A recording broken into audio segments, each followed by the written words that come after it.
So hey guys, how are you all? Welcome to. So we are back with a brand new movie on what if Naruto was manipulative harem during Enjoy with Fem Friends movie, but before we start, be sure to subscribe to our channel and like this video. Now let's begin the story. In a fling of frustration, the small blonde-haired boy threw his school bag at the couch in his apartment before turning quickly and closing the door behind him. He dropped his keys on the kitchen side and as they clattered slipped off his blue shinobi sandals. He moved toward the couch that now held his bag and pulled off the much too large orange jacket that he always wore as he did so. Slipping out of the infernal thing, his thin black undershirt was left all on its lonesome to protect the boy from the cold air in the room.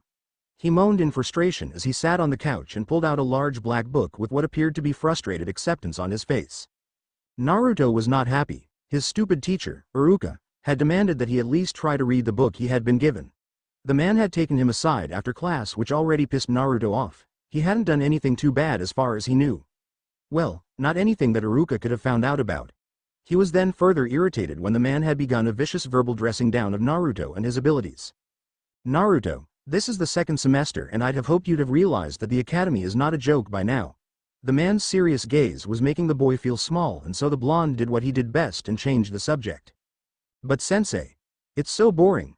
The boy gesticulated wildly. Who cares about stupid Iwa shinobi? The man's eyes hardened as the boy spoke. I do, Naruto. And so does the entire school staff. At the boy's lack of attention he added, after half a year you still have yet to show any true capabilities as a shinobi. You'll see, I'm gonna be the best shinobi ever, the Hokage. The man glowered at the 8-year-old in front of him. Considering you have to pass the academy to be Hokage, I don't think you'll ever succeed in your goal. I have had you in my class for quite some time now, and after experiencing your childish lack of respect firsthand, I fail to see what the Sandame ever thought he saw in you that made him think this establishment would be good for you. It couldn't have been shinobi skills. They're non-existent, and your attitude, if possible, is even worse. If you don't buckle up and take this seriously, then I will have to take action. As the man had grown even more serious, the blonde had began to listen meekly, and when he was insulted so viciously, and by his sensei no less, he felt tempted to defend himself against such comments. He couldn't manage his usual angry retort, however, in the face of such overwhelmingly harsh words. Naruto didn't snap back. Instead, he retreated into his shoulders from embarrassment. Iruka had never been so brutal. It had always been, Naruto try harder, or, Naruto, pay attention. No, this time the man had crossed the threshold of polite exasperation to a degrading rant. Naruto felt so bad after it and couldn't find the strength to merely ignore it like he usually did when the villagers got on his case. Hi, sensei. He whispered softly, I'll try to read the book. The man's gaze softened at the sight of a thoroughly chastised Naruto, and he moved to put his hand on the boy's shoulder. Before he could, however, the boy ran out of the classroom quickly. Naruto. He tried to beckon the boy back but had only succeeded in a slight flinch from the boy before he continued his trip out of the classroom. Perhaps he had been too harsh on the boy. No, the 8-year-old needed to hear it, and if not from him then he'd hear it from a less polite and much more cruel voice. Naruto meanwhile ignored his teacher's call. The man didn't care about him really, he just pretended to for the Hokage. If he did, he wouldn't just make him read the book, he'd help him do it. After all, he had been forced to teach himself how to read and still struggled to this day. But the man didn't know that, he didn't care enough to know. At first the blonde has refused as he always did, but at the sight of the man's furious eyes had relented against his better judgment. To him the book, which was aptly named, Famous Shinobi of the Third Great War, was a waste of time. Who cared about some stupid shark man from Kiri when you could learn about the Yondaime? No, the only important shinobi were the heroes of Konoha, and that was that. Regardless, he had promised Iruka he'd at least try to read it, and so, in the confines of his tiny apartment, he opened the book and flicked through to a random page. He was greeted with the sight of a tall, imposing black-haired man staring coldly at the camera that had taken his photo. The blonde was surprised by the sight of such an intimidating-looking man and so decided to look further into his profile. Sandame KKK's cage. The boy struggled as he read the words out aloud. The guy had been the cage of Suna. Hey, that was kinda cool. He kept reading and was even more impressed when he learned that the man had been the most powerful shinobi in Suna's history. Apparently he was so powerful because he had a bloodline called Magnet Release. The boy was amazed as the book described his ability to control sand and use it according to his will. Iron sand? Naruto wondered, I wish I had that. When he got to the part in the book that explained he had been killed, the boy was shocked.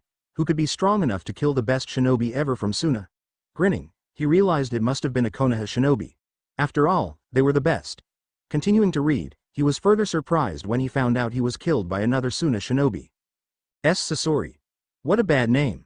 It wasn't cool at all. Regardless, he read on as it described how the Sandaime Kazekage had been killed by the aspiring shinobi before he left the village and became a missing nin. He must have been super strong, he exclaimed to his empty apartment. Some might say it was weird to talk to no one, but he didn't care. It was better than the usual silence he experienced being alone. Seeing a page number for Sasori, he flipped to the indicated page and was shocked as the picture of a young 15-year-old greeted him. That settles it then. This guy was way cooler if he killed the other guy when he was that young. As he stared at the face of the missing nin, he realized that this guy must have had some crazy ability if he killed the strongest guy ever from Suna. And he had a bloodline too. So he read on and was amazed as it explained the man. No, boy, used puppets. Puppets, to kill the Kazekage. Puppets? Those things he saw at show during festivals? They killed the man? He was both surprised and disappointed, but his thoughts quickly turned to glee as it described Sasori's puppets using poison, flamethrowers and projectile weapons. Traps and hidden attacks. Now that was a language he could understand. He continued to read in apt attention as it described the countless ways the shinobi would use his puppets to trick, feint or avoid enemies, and how he would take them out through the use of stealth and secrecy. Now this was a guy who Naruto understood. He was like a prankster. Except his pranks killed people. A juvenile part of Naruto's mind, which, considering he was 8, was a large part, made the boy wonder what it would be like if he himself had puppets. All the pranks he could get away with if he controlled a puppet. They'd never know it was him. And apparently from the sounds of it, using puppets wasn't just a cool trick. They could actually do heaps of damage in battle. Well, this Sasori guy could at least. He was an S-rank missing nin and he only used puppets in battle to do stuff for him. Yep, that settled it. Puppets.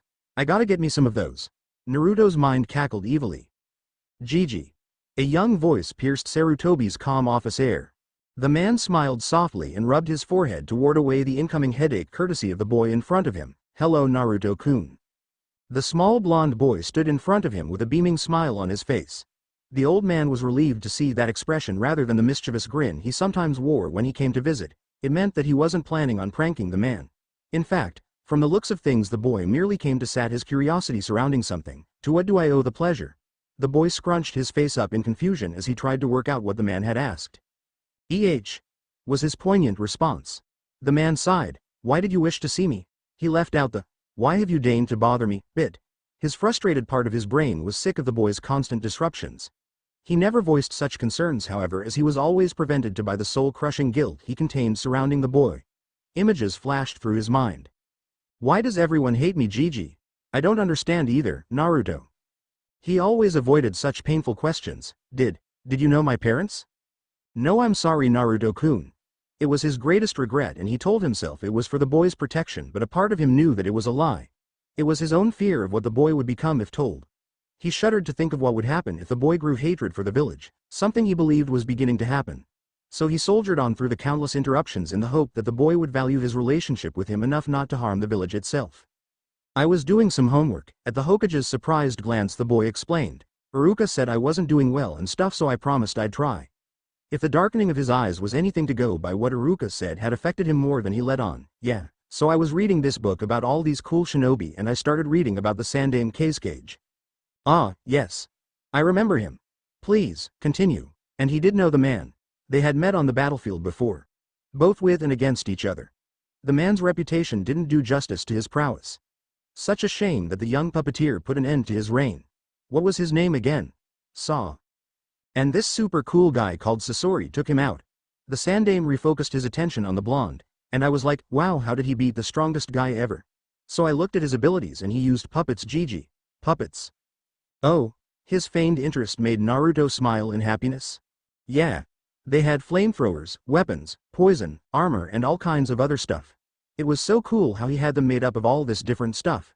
The boy's face twisted into a smirk at this, and then I decided. I want to learn about puppets cause I could use them for pranks and stuff. The boy's eyes turned into huge pleading pits of desperation. So can you teach me, Gigi? Please? Ignoring the boy's unusual politeness, Sarutobi pondered the boy's proclamation. It was odd enough that the child was reading, let alone being interested in both a foreign and secretive art.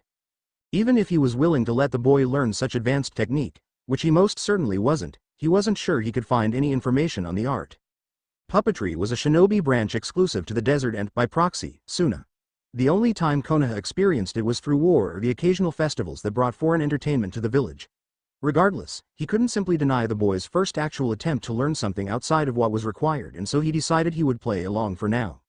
"I'm sorry, Naruto-kun, but..." The boy's face grew downtrodden as he spoke. "The use of puppets in battle is exclusively used by Suna. We have neither the knowledge nor the skill to replicate it. But I do have some scrolls detailing famous puppeteers and the way they were used. It's mostly theoretical, but I'm sure a smart boy like you can fill in the blanks." Actually, he was sure he couldn't, but the expectation that Naruto would succeed would shame the boy when he didn't manage to and would prevent him from asking any further. The boy looked ecstatic as he listened. "Ah, thanks heaps, Gigi." He grinned from ear to ear, and the man felt a pang of guilt hit his heart at such blatant manipulation. "You won't regret it." "I should hope not." The man smiled as he stood to look at his scroll collection, trying to find any to do with puppetry. He certainly wouldn't regret it because the boy in front of him wouldn't be able to make him regret it. Not with the sparse information on the art Konoha had. At least, he hoped he couldn't, could he? Before Naruto could read the scrolls the Hokage had given him, he still had the matter of homework to attend to. The class assignment had been to pick a shinobi out of the book and do research on them in preparation for Monday. Iruka had said it was a good way to put into perspective the diverse and wide-ranging skills that shinobi employed. Regardless, the blonde boy knew most people in the class would choose the super cool people like Gigi or the Sannin. The most popular choice, and the one Naruto usually went with, was the Yondaime Hokage. The heroic story of how he fought against the Kyuubi and defeated it at the cost of his own life was one that the people of Konoha held close to their hearts. The man was idolized to the point of a deity in the village. He was, quite literally, a god among men to the population, and Naruto was no different. Until he read about Sasori, he had thought no one could be as awesome as the Yondaime. He had worshipped him to the point that he felt honored to have the same hair color, let alone ever aspiring to be like him. Now that he had read about Sasori, he realized just how narrow-minded his previous thoughts surrounding shinobi had been. Gone was the idea that Konoha was the only village worthy of respect. In its place was a healthy respect for the outside world and the people in it. The redhead, and to a lesser degree, the Kazekage he had killed, were at the crux of this change in ideals, and so Naruto decided he would instead research the redhead rather than his usual Yondaime. He started off by sneaking into the library quietly. He knew if he was seen he'd get kicked out, and so he moved quickly through the dark halls of the building, avoiding the sight of any workers or individuals using the library for their own purpose. Within a few minutes he came upon the section that held books surrounding individual shinobi. Such an honor was usually reserved to those of ARS rank, and so Naruto was pleasantly surprised when he found a section for the puppeteer. In it there were books describing the way he revolutionized the Suna war effort and puppetry itself, and there was even one written by himself surrounding the art. Ignoring those for now, he reached in and grabbed a much more simplistic one. The biography of the man and his accomplishments. Aptly titled, Akasuna no Sasori, Naruto felt a flutter of excitement travel through his body as he realized the book was exactly what he had been looking for. Not wasting a moment longer, Naruto quickly moved to one of the countless study desks in the building, the one furthest away from anyone else, and sat down at it. He pulled the book out and flipped to a random page. Suna forces being pushed back across the river, and Iwa pursued heavily, believing they had attained victory. As their shinobi waded through the waters of the river, Sasori sprung his trap. With their troops heavily encumbered by the terrain surrounding them, Iwa couldn't sound a retreat at the sight of the 100 puppets flying down around them. What followed was, simply put, a massacre. Through an ingenious combination of poison, projectiles and explosives, the puppeteer devastated the Iwa advance. Estimates of casualties Iwa experienced during the initial attack have been placed around 200 to 300, while the delayed deaths through poison and infection are believed to be around 400 to 500, which places total losses as anywhere from 600 to 800. This means that in one fell swoop Sasori managed to put 10% of Iwa's mobilized forces out of commission. This was a significant blow to Tsuchi no Kuni and helped to establish the Konoha foothold near Kanobi Bridge. As Naruto stopped reading, he leaned his head back, eyes wide open. "Whoa," he whispered in shock. The idea that a single man could so utterly obliterate a force of 800 to 800 was entirely foreign to the boy. The only person he had heard of that managed that kind of wide-scale destruction was the idealized Yondaime, who had been reputed to do so quite often in the Third Shinobi War. Respect for the puppeteer rose significantly in that moment, and Naruto knew that his earlier decision to pursue the art had been the right one. He would be a puppeteer and no one could stop him. "All right, quieten down, class," Iruka asked kindly as the group of 8-year-olds in the room ignored him and continued to shout at each other like lunatics. "I said quiet." His booming voice caused an immediate reaction, and he watched in satisfaction and pride as the children all quickly stopped talking and returned to their seats. It was amazing what one could learn about the class from simply looking at the way people sat. In one corner of the room sat Uchiha Sasuke. He glared at anything that moved near him, which was, fortunately for now, nothing. The aptly named Uchiha massacre had caused everyone to walk on eggshells around the emotionally unstable boy, but Iruka knew it would only be a matter of time before the girls of the class began to swoon over him. In the middle of the room, the Aburame heir, Shino, sat side by side with the obnoxious Inuzuka boy, Kiba, and the comparatively quiet Hyuga heiress, Hinata. The man smiled lightly as his gaze crossed over them. Of all the students in the classroom, Shino and Hinata gave him the least trouble. Kiba was another matter entirely. It was in the other corner of the room that Iruka was met with the sight of perhaps the biggest trouble in his class. Uzumaki Naruto sat in his usual seat, the one furthest away from everyone, with a scroll in his hand. The boy seemed to be reading it intensely, and not for the first time Iruka wondered if he had been too harsh on the child and drawn the ire of the boy in the form of some sort of prank. Next to the blonde sat the only person both willing and brave enough to sit next to the village pariah, Nara Shikamaru. The Chunin knew he only sat there to avoid having to do too much work, but it was nice to know that Naruto didn't scare everyone in his age group. Finally his gaze rested on the ever-faithful friend of Shikamaru, Akamichi Choji. No surfaces there, the two stuck together like glue. Shaking his head to dismiss his thoughts, he began to speak. "It's time to go over the homework I assigned for the weekend." As groans erupted, he gave a pointed glare to the room and the sounds ceased. "Would anyone like to go first?" As he asked, a hand shot up at the front of the classroom. Realizing it was Sakura, as per usual, motioned for his hand. "All right. Sakura, what was the name of the person you studied and what made them famous?" "I looked at Tsunade from the Densetsu no Sanin. She's really famous because of her medical knowledge. She's considered the best med nin in the world." She beamed as she spoke, obviously happy with herself, and Iruka returned the favor by smiling back at her. "Good work, Sakura. I'm looking forward to reading your full report." A series of groans once again erupted at the reminder of the schoolwork they had to have finished by the end of the week. "Now, how about I choose someone now? Shino, who'd you study?" The Aburame stiffened as he was chosen before beginning to speak. "I researched Senju Tobirama, the Nidaime Hokage. Aside from the obvious fact that he was the leader of our village, he was most famous for his mastery over water. He could produce techniques out of the molecules in the air." The boy spoke without emotion, although as he finished he seemed sigh in contentment. Iruka smiled at the boy. "Nice job, Shino." The Nidaime certainly was a master of Sweden. He looked around the classroom silently before he settled on the blonde in the corner of the room who still wasn't paying attention. "Naruto." The boy jumped at the call of his name. "Who was the person you looked up?" Several snickers could be heard across the room while others groaned in boredom. The boy would either say he didn't do it or tell some half-assed story about the Yondaime that was more fantasy than fact. It was all that ever happened. Iruka ignored the sounds as he paid attention to the boy. He had decided he might as well test to see if the words from several days ago had actually struck home or not. The boy straightened his back and began to speak excitedly. "I looked at Akasuna no Sasori." Students looked at him in confusion. The puppeteer was not in the syllabus. He was this super cool Suna shinobi who used puppets in battle and was famous for being able to control hundreds at once. Iruka stared at him in surprise.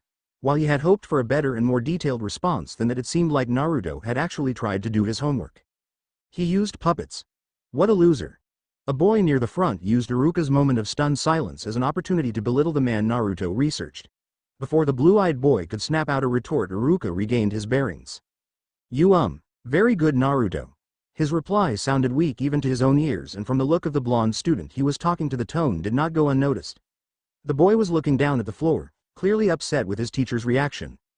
Iruka knew he had screwed up, but how was he to know that the boy would actually do the work set for once? He shrugged his shoulders. The boy would forget soon enough and go back to being the insufferable brat he really was. When he had been unintentionally mocked by his teacher in front of the class, Naruto didn't react. He didn't care enough right now. This scroll he was reading was way too interesting to waste his time with Iruka Teme. It explained how much damage the puppeteers had done in the wars and how Suna's puppet brigade in particular had helped to change the very tide of the war. Most importantly, however, it spoke of how chakra strings were the most important part of learning to be a puppeteer. Naruto learned that the skill was available to anyone in Konoha too. One simply needed the right chakra control and patience to learn how. Unfortunately, without the in-depth knowledge of how puppets work, the skill was reduced to only being used in hospitals as it wasn't applicable to real-time combat. This didn't dissuade him though, and he simply resolved to learn the skill regardless of the restrictions. Naruto had never been one to plan too far ahead, so he didn't particularly care that the skill couldn't be used without an intricate knowledge of how to create the puppets it could control. He could work that out later. So he resolved to go to the hospital and ask someone to teach him how to use chakra strings.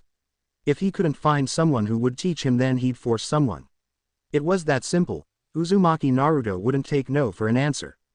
The Anbu member stood in front of the Hokage silently. The two were situated in the Hokage's office as the Sandaime thought over the report the man had just given. Considering the position the report was being given, in the office and not the Anbu HQ, the mission couldn't have been particularly high profile. And what other mission is given to Anbu members that isn't high profile other than the protection of one Uzumaki Naruto?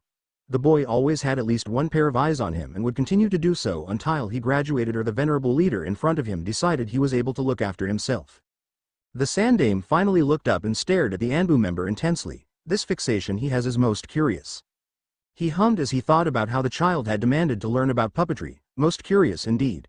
Naruto had never shown a particular interest in any field other than stealth, and that had only been so he could prank better. Part of him believed this was also the case with the puppetry, but another, deeper, logical part of him realized that such obsession from the boy hadn't been seen since he had learned about the Yondaime when he was 4. Hokage-sama. The man, aptly named Fly in Anbu, asked cautiously. The older man in front of him had seemingly lost himself in thought. Sarutobi looked up in surprise. My apologies. Where were we? He paused for a moment before adding, his fascination with puppetry shouldn't amount to anything. We don't have the means to support it. Stroking his beard, the man settled on an appropriate course of action. Leave him be for now. While you will be disappointed by the lack of success he will experience in the area, it is much better than him actually finding something he can grow powerful in. I shudder to think what the council would do if he found strength. The Anbu member couldn't help but agree. Every time Naruto seemed to apply himself to something, they forced the Hokage to gently push the boy away for fear of the power the boy held inside himself. They were fortunate the blonde had yet to find something he truly loved, otherwise the Sandaime wouldn't have been able to use the peaceful means he does now to get him off such a course. Hi, Hokage-sama. Yes, it was for the best that Naruto find no success in puppetry. He couldn't grow too powerful, it was for his own good. With his eyes squinted in frustration and nose wrinkled in distaste, it was obvious to anyone watching that Uzumaki Naruto was most displeased with the progress he had attained in what he was currently doing. Of course, no one was watching as far as he knew. Aside from the usual animal-faced person that always seemed to be around. Yeah, he was somewhere to the left of the training field. Naruto could practically see him leaning on a tree branch. Contrary to what the Sandaime hoped, Naruto unfortunately could detect the Anbu detail he had on him. As far as he knew, someone was always watching him. Since he was old enough to walk, he began to notice the signs. A ruffle of movement in his peripheral vision, the light padding of sandals touching floor. It was all obvious enough to a boy who had been dealing with it since he was born. At first, he had been terrified of such observation. He only achieved fleeting glances of their faces when he was younger, and their imposing animal masks gave the boy countless nightmares to the point that he never truly felt safe around masked individuals again. When a 5-year-old Naruto had once rambled to the Hokage in one of their rare meetings about how he kept seeing floating dogs, and how cats kept looking at him, it hadn't taken the man long to leap to the logical conclusion. The Anbu were being compromised by a 5-year-old. Aside from the obvious insult to their pride, the Hokage also ensured they stayed hidden. Both as a way to relieve the child of his fears and to allow for the observation to continue. Unfortunately, the damage had already been done, and the boy always knew from that point on that there was some sort of Anbu member around watching him at all times. This had the effect of both increasing Naruto's already advanced perception, being granted advanced senses from the beast sealed inside him, and forcing the boy to become unusually gifted at stealth in order to give his handlers the slip when he needed to. The Hokage used to grow terrified when the boy did so. When he was young, if Naruto escaped his watchers, it was so the boy could vent his frustrations on some hapless tree or to cry himself to sleep in a dark alleyway, cursing the village as he did so. Now, however, the boy's uncanny happiness meant that when he got away from the Anbu, it was only so he could pull a lighthearted prank, usually on someone who had wronged him. Needless to say, the Sandaime was most relieved when the boy changed from cursing the village to pranking it. It was with these enhanced skills, courtesy of having to avoid Anbu from the age of 5, that allowed Naruto to know he was being watched as he read the scroll on chakra strings. He didn't pay any attention to the man in the trees, however, and instead focused all his being on the advanced technique written on the paper in front of him. He had already tried to create strings only for such an attempt to result in nothing, not an explosion or a flying leaf as usually happened when he harnessed his chakra, but nothing at all. The boy was, understandably, quite displeased. He wasn't stupid. Well, he wasn't too stupid. He knew that it was his chakra control, or lack thereof, that caused such failure. It was unfortunate, however, that for the life of him he didn't know how to improve in controlling the monster that was his chakra. The teachers at the academy had said from the moment he had harnessed his chakra for the first time that he was doomed. In fact, he could remember the moment well. Alright class, it's time to try and harness your chakra. Iruka smiled as he looked at the class of 8-year-olds he had only had for a week. Now, don't be too frustrated if you can't manage it on your first time, or if there isn't much. You'd have to be a freak of nature to pull off anything more than a wisp at this age. He had said it as a way to comfort the children. Last year a few had cried because they couldn't manage the task. So he decided this year to forewarn them. He watched as the children lined up and tried pulling their chakra out one by one. First the Aburame boy managed a slight jump, enough to warrant it as a success. Then the Hyuga girl, as was common with her family, managed a small, controlled trickle. As they shuffled through each student, civilians and clan members alike, he was subject to the sight of tiny, inestimable bounces of chakra in the air. He smiled softly, remembering his own youthful experience of touching his chakra for the first time. Next up was the Uchiha. He was a quiet boy if a little aloof. Hopefully his mother, that Mikoto woman, would ensure he stay grounded. The boy tugged on his chakra and it began to whirl around him. The amount was a notable increase in comparison to the other children, but nothing too out of the ordinary. The other kids looked at him in awe and he realized it must look impressive to such inexperienced children. Satisfied, he turned his attention to the one person he didn't want to. The Kyuubi brat Uzumaki Naruto. The child was a slight on his honor to even be standing in his classroom, and he couldn't help but look at the boy in disgust. He didn't know what the Hokage saw in the child. He watched as the blonde tried to draw his chakra desperately only to fail in the act. Some of the more vicious children began to mock him and, if the look on his face was anything to go by, he was accustomed to it. Rather than be disheartened, the boy straightened his back and huffed before trying again. This time he succeeded. That much was obvious from the explosion of chakra that whipped around the room. Papers fluttered from the raw intensity of the boy's chakra. He felt a sweat on his brow appear from the heat and a creak of the foundations. Some children fell backwards from the pressure while the child himself didn't even seem like he had drawn a drop of his reserves out. Worried for the safety of the building, he quickly gestured for the child to stop. There was a brief moment of silence as the children stared at Naruto in shock. He had drawn more than all the students combined. Perhaps more than Iruka as well. What a freak. A smarmy civilian kid pointed accusingly as the class erupted in laughter at the child. Freak. Freak. Freak. The chant started and the blonde tensed in pain from the verbal abuse, tears pricking his eyes. Ah, yes. Not the best choice of words, Iruka. The Chunin sheepishly thought. He hadn't meant to insult the child when he opened with his diatribe, he honestly hadn't. Despite the pain of being mocked, Naruto grinned at the memory. Even if Sasuke Teme was better than him at everything else, he couldn't beat him in chakra reserves, The obvious downside to this, however, was that his control was shot beyond belief and the usual chakra control techniques the academy used didn't work. An obvious example of this was the leaf concentration exercise. While yes, he could stick the leaf on his forehead with chakra, it didn't help his control at all. It was like trying to control a lake with a straw. It just didn't put a dent in it. He had long since forsaken even trying the exercise, but now it seemed he had to return to it and at least try, otherwise he wouldn't be able to use chakra strings. And if he couldn't use chakra strings, he couldn't be a puppeteer. So Naruto, using his incredible intellect, realized that he had to use the leaf exercise.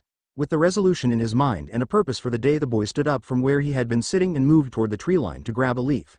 He decided, with a small malicious streak, that he would grab the leaf from the exact tree the Anbu member was sitting in. The man meanwhile, tensed in fear as the blonde walked up to his tree and prepared to shunshin away, only to realize he was simply grabbing a leaf. Of all the trees to choose, how on earth did he manage to luck out and choose the one he was hidden in? Well, he hoped he was hidden in. It was on the second month of practicing the leaf exercise that Naruto realized he had to up the ante somehow. Even with all the hours he had put into the training, there had been no visible improvement in his chakra control for quite some time. He could barely restrict the flow enough for chakra strings, let alone actually form the shape or direct them. No, he wasn't even an inch closer and he had no way of improving. Frustrated with his progress and the continuing failure, he had spent much of the past week wondering how he could possibly improve. The answer had come to him rather simply. He was sitting under a tree trying to stick a leaf to his head with chakra when another landed on his nose and disrupted his control entirely. No longer was it an exercise in futility. He struggled with his chakra to hold the new leaf to his nose before finally they both blew off of his face from the irregularity of his chakra flow. His mind had wrapped around the issue for minutes, struggling to work out what had gone wrong before he finally realized what had happened. Two leaves required divided attention in chakra control. One had to balance and regulate the flow of chakra around two objects rather than one. When he had stumbled across the solution, he had been beyond ecstatic. Not only could he increase his chakra control, but he had a visible way to increase the difficulty. Simply keep adding more leaves. It was genius, and they called him the dead last. So here he was sitting in an abandoned and derelict training ground with at least a dozen leaves stuck all over his body, his chakra fluttering around his body desperately trying to ensure the greenery stuck to him. After holding the pose for at least an hour, which was like a super long time, he finally dispersed his chakra and allowed the leaves to fall to the floor. I am so fucking awesome, he grinned ear to ear. Of course, if the boy had strained his ears slightly he would have heard the sputtered indignation of his Anbu handler hiding in the trees. The man was shocked and appalled by the vulgar language that had left the boy's mouth. Where on earth had he learned words like that? Recomposing himself, he allowed a small smirk to grace his lips as he realized the boy didn't dare to utter the obscenities in public and only said them when he was alone in an abandoned training field. It seemed the boy did have some sense of manners after all. Naruto's next lesson came in the form of taijutsu training at the academy, although at the time he failed to realize the importance of what occurred. Iruka had waited for the class to quieten before announcing, "All right. Everyone outside, we're going to be sparring each other for the day." A mad cacophony of sounds erupted as soon as he finished. Sparring was practically the coolest thing ever in the eyes of the 8-year-olds. Well, the boys at least. They would fight bravely and prove their mettle against each other. Of course, all it ever ended up being was a massive ego trip for those who were talented and a taste of humble pie for those who struggled. Naruto, contrary to what he believed, most certainly belonged in the second group. While other students practiced the strict academy taijutsu style, he would skip the lesson to either pull a prank or slip out of grip of his Anbu followers. This resulted in the boy learning the taijutsu style in a hacked-up, half-developed way. And with the already obvious neglect he experienced at the hands of his instructors, this meant he struggled to even fight, let alone win. Regardless, the blonde 8-year-old believed himself to be something of a superstar when it came to anything in the shinobi arts, and so when his name was called to face off against Kiba he strutted into the small circular boundary the teachers had created with an air of confidence that was hardly justified. His opponent sneered at him in distaste, already believing himself victorious, which only made Naruto angry and thus more reckless. "Wow, and I hear I was wanting to try," the Inuzuka taunted as they faced off. Naruto growled in response, "Shut up, dog breath. I'm gonna kick your ass." The crowd of students and instructors watched the exchange in amusement. It was obvious Kiba would emerge victorious. The boy had the taijutsu of his clan to support him while Naruto slacked off to the point where he didn't even learn the basic academy style. "Begin." Iruka's exasperated voice cut through the air. Kiba struck forwards first, fist reared back. Naruto moved quickly backwards to avoid the hit and then found himself having to move to the left to avoid a punch in his side. He jumped forwards at the Inuzuka in retaliation and tried to swipe him across the chin. The boy, rather than moving backwards, simply bent his head to the right to the hit missed entirely.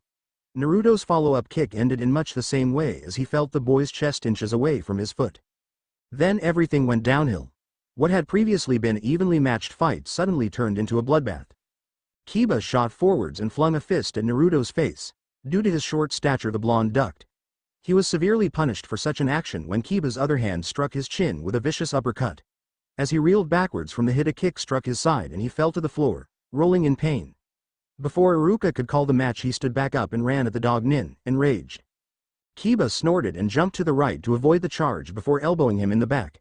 As Naruto fell he was kicked in the side before finally being picked up and punched in the face, so he flung across the circle, landing in a heap a few meters away. Iruka finally moved to hastily intervene and jumped between the two. He looked at Naruto's crumpled form before looking angrily at Kiba. "That's enough, Kiba." He had exceeded the needed amount of force by far when he picked the boy up and punched him again. The dog Nin merely shrugged in response at his angry gaze before looking at Naruto with something akin to disappointment. "He insulted me," he grinned viciously. "Besides, it's not my fault he's dead last." And it was true to a degree. Any other child would have fought off the second barrage by Kiba easily and then tried to counter themselves. Of course, the dog Nin would have inevitably won almost any match he was faced off against considering his heavy reliance on taijutsu, but the fact remained that almost every child in the class would have lasted longer than Naruto. The blonde meanwhile, merely stood up and wiped the blonde coming out of his nose in frustration. Being defeated so quickly and in a way that was nothing short of a massacre did nothing to help his already wavering pride. His eyes darkened in shame as he saw the gazes of everyone around him. They all thought he was an idiot, that he was some sort of fool who was weak. Yes. Being humbled darkened Naruto's attitude considerably for the day. As the next two stood in the ring and Naruto limped away from the group who surely wouldn't accept him so he could sit under one of the nearby trees, he forced his thoughts away from the spectacle in front of him. While his ego burned and his pride disintegrated, he knew he couldn't dwell on the match too much or his anger would fester and he'd be forced to take it out on someone, probably Kiba. While the boy was an asshole and had humiliated him, Naruto wasn't so shallow as to punish him for his own mistakes.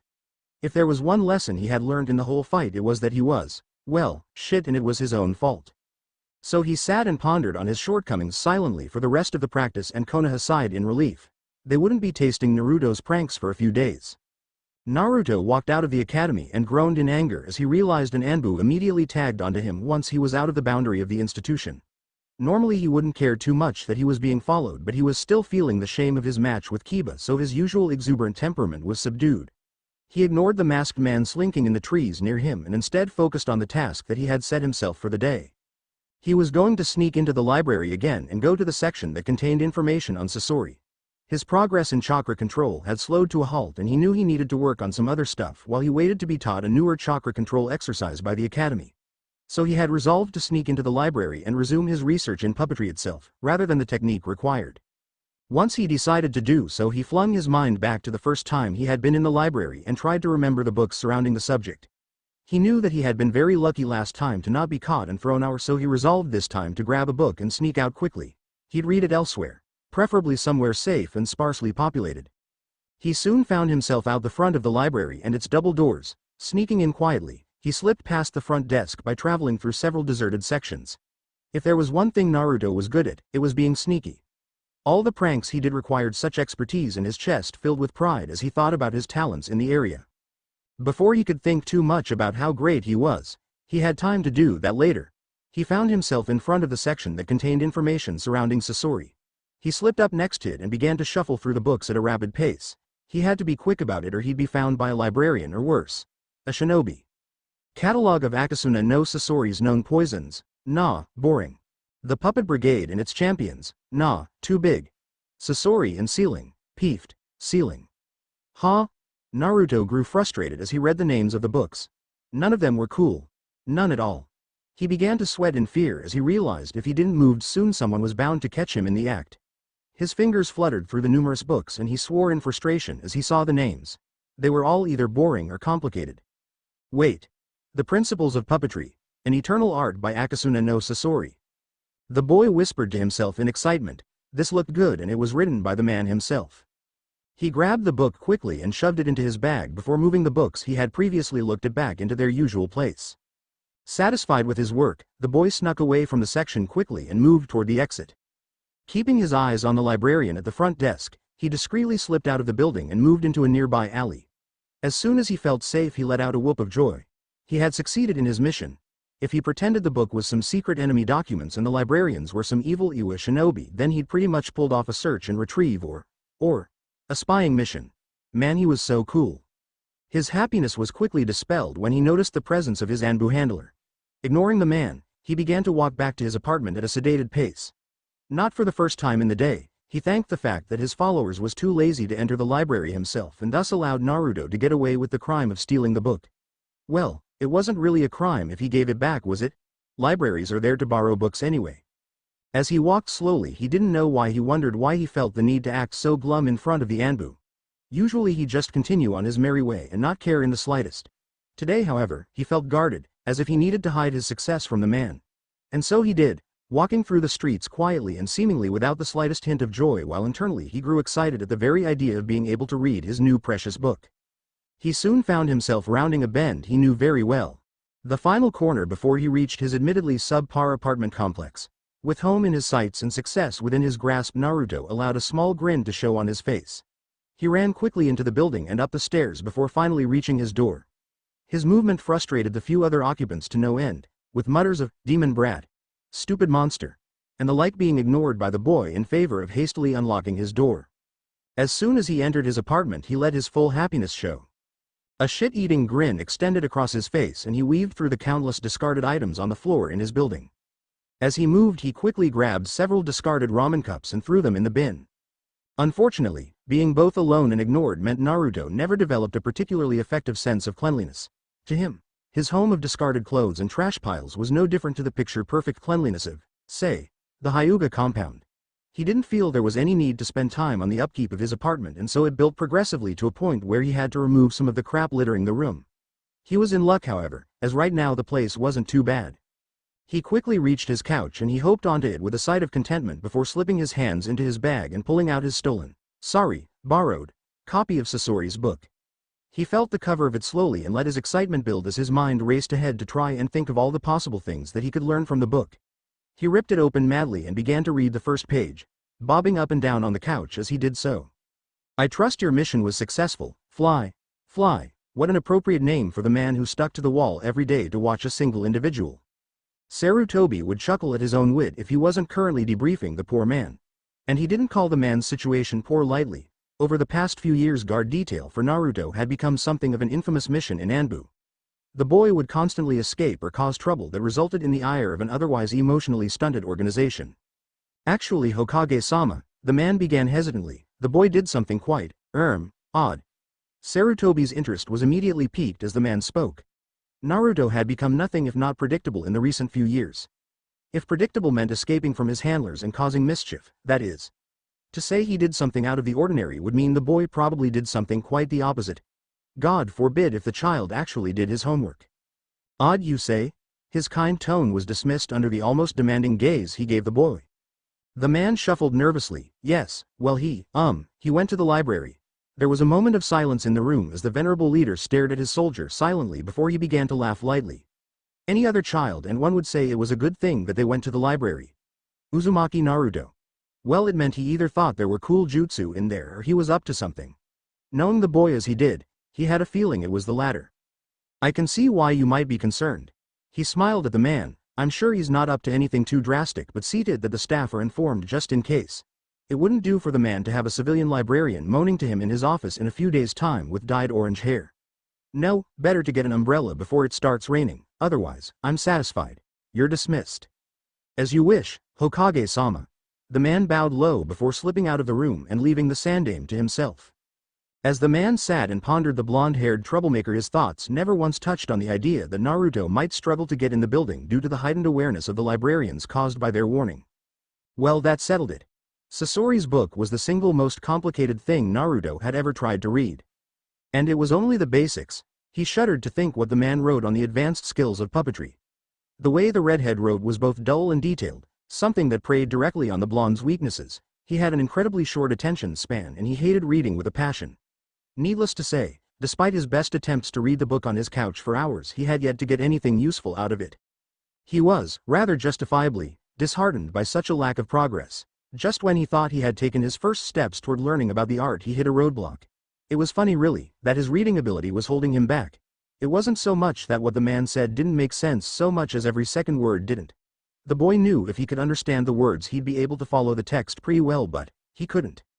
It wasn't all bad news however. Despite the convoluted and confusing statements that Sasori liked to say, Naruto did grasp one valuable lesson in it all. The asinine desire to attain mastery over a single branch of the shinobi arts, while seemingly admirable, only leads to a stunted skill set. Not only does it inhibit the way an individual can approach any situation, but it also makes one habitual, and it is through this repetitious behavior that one becomes predictable and thus assailable. The passage continued on in the same vein and, after having pulled out a dictionary to work out the meaning of several words, Naruto managed to work out what it was saying. Being good at only one thing is bad. Sasori of course described it in a much more complicated and cold way that Naruto was quickly growing used to. The man had a particular style to writing that both insulted the reader and elevated the writer. Naruto had lost count of how many times the book made him feel stupid, and not just from its complicated nature. He was genuinely embarrassed when the book would spell out countless things that Naruto abided by as weak and foolish. If he didn't know any better, he'd think the book was written specifically to demean him. The boy had long since decided that if he were to abide by the rules and guidelines that Sasori revealed in his book, that he'd have to spend countless hours translating them so he could actually follow them with a sense of sincerity. Because of this, Naruto pulled out a piece of paper and a pen and decided to write down the first golden rule that Sasori had given him. Naruto's super awesome rules of puppetry and other stuff. 1. A specialized shinobi is a dead shinobi. To his juvenile mind, his rule was a much better way to describe what Sasori was trying to say. As he finished writing, he grinned madly and flourished his wrist dramatically. He was 8 years old and already writing pearls of wisdom to the younger generations.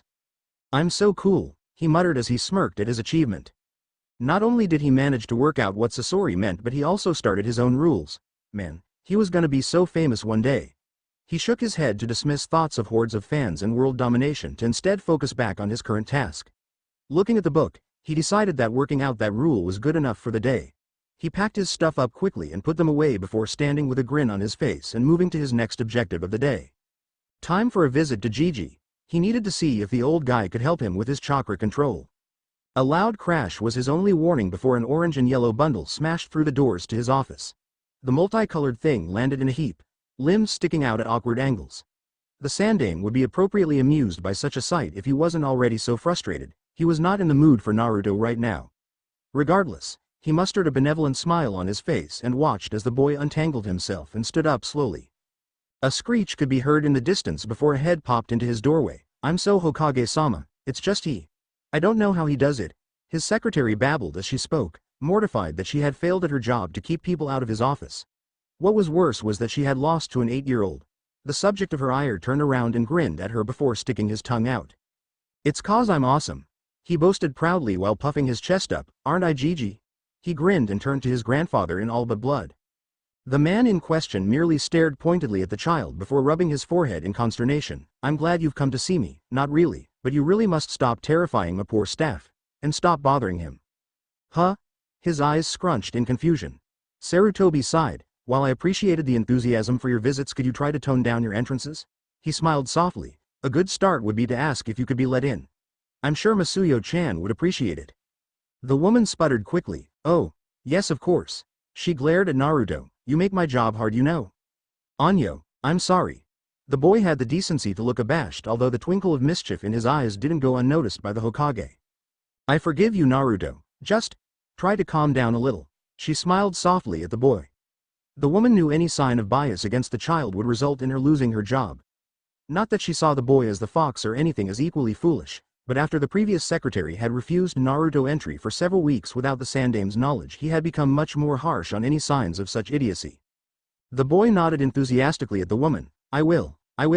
His face turned to the only other person in the room and Masuyo took it as her sign to leave the room, slipping out of the doorway. "Now, Gigi." His eyes morphed into polite, soft orbs and the man grew suspicious at the sight. He knew that look. The boy wanted something. He waited for the child to voice his request. He smiled nervously. "Well, you know chakra control?" The man snorted. Did he know chakra control? "Huh. I've been trying to get better but, I just can't seem to with the leaf exercise. So I was wondering." He paused and looked at the man with pleading eyes. "Do you know any other exercises I see in news?" The man's eyes almost bulged at the speed that Naruto spoke. He took a few moments to decipher the full contents of the sentence before finally deciding what to say. "Naruto, you know I can't teach you anything, it'd be unfair." Of course, he didn't mention that it was one of the sanctions the council had placed upon the boy. The blonde smirked as he spoke. "You don't have to teach me though, that's what's so cool." The Hokage raised an eyebrow. "If you can just give me a scroll like you did last time, I'll teach myself." He grinned from ear to ear, over the moon with his genius plan. "Naruto." The Sandaime sighed. He couldn't give the boy too much support or he'd never hear the end of it. "I'm sorry but I won't do that. That's what the academy is for." At the boy's crestfallen face the man winced before adding, "Why don't you ask Iruka?" The boy nodded half-heartedly. "I guess." He forced a smile onto his face, his eyes squinted to hide what was shown in them. "Well thanks anyway Gigi, I'll leave you alone now." As the boy left the Hokage rubbed his forehead not from frustration but from sadness. It was obvious to him that the smile was fake but the boy refused to show his pain to anyone. The blonde-haired child strutted confidently to the academy with a grin plastered over his face. There was very little that could make Uzumaki Naruto as excited as he was right now. The reason for his bubbling happiness was simple. Yesterday Iruka had told them they were going to be learning their first ninjutsu. Well, first jutsu from the academy. The blonde knew that all the clan families probably knew their own specific ninjutsu while the civilian children could go into the library without fear of reprisal, but he didn't let the grin slip from his face because of such thoughts. Nothing could get him down right now. He soon found himself in front of the imposing academy building and so slipped inside quickly before barreling through the door to his class in excitement. Iruka looked up from his desk in exasperation while the few students who were here ahead of him snorted at his interest. He ignored them and quickly moved to take his place in the back right corner of the room. Iruka waved a greeting to him but he avoided replying. Naruto always made sure to get to the academy either early or late. That way he could avoid the rush of families dropping off their children. He knew Sasuke now did the same, arriving before anyone else in the room so he didn't have to see what he had lost in the form of parents saying their goodbyes to the children. Naruto didn't just come early or late to avoid growing jealous, however. He also did it to avoid the whispers and comments that always followed his appearance in an area with adults. As he pulled his mind away from such dark thoughts, he realized the classroom had already filled quickly to the point where even his partner in slacking, Shikamaru, was sitting beside him with his head tilted in a quiet yawn. The two weren't exactly friends per se, it was more that the two wished to both avoid the front of the classroom and Sasuke, who sat in the left corner of the room. That left them with few options other than to sit next to each other. Although Naruto did know that the boy held no ill will to him. In fact, he could remember overhearing Shikamaru and his father talking about him one day out the front of the academy. "Why does everyone say he's so bad?" Shikamaru gestured at Naruto discreetly. "I don't understand." Shikaku stared down at his son intently. "Shikamaru, don't listen to the other kids. You're better than that. You should always form your own opinion."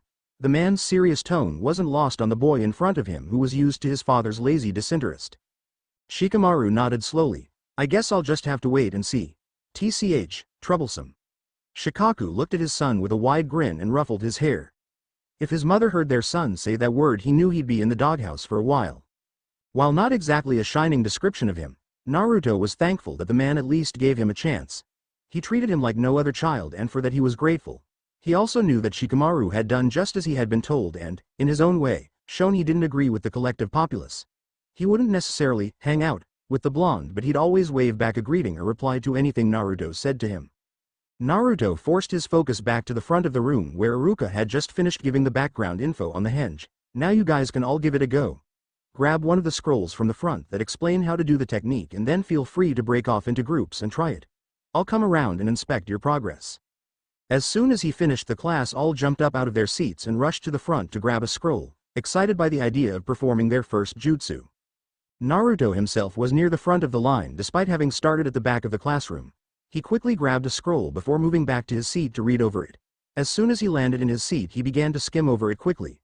When he finished, Shikamaru had just returned from the front of the room and moved to sit down. As he got in his seat, the shadow user let out a loud sigh of relief before throwing the scroll at the desk and leaning back to go to sleep.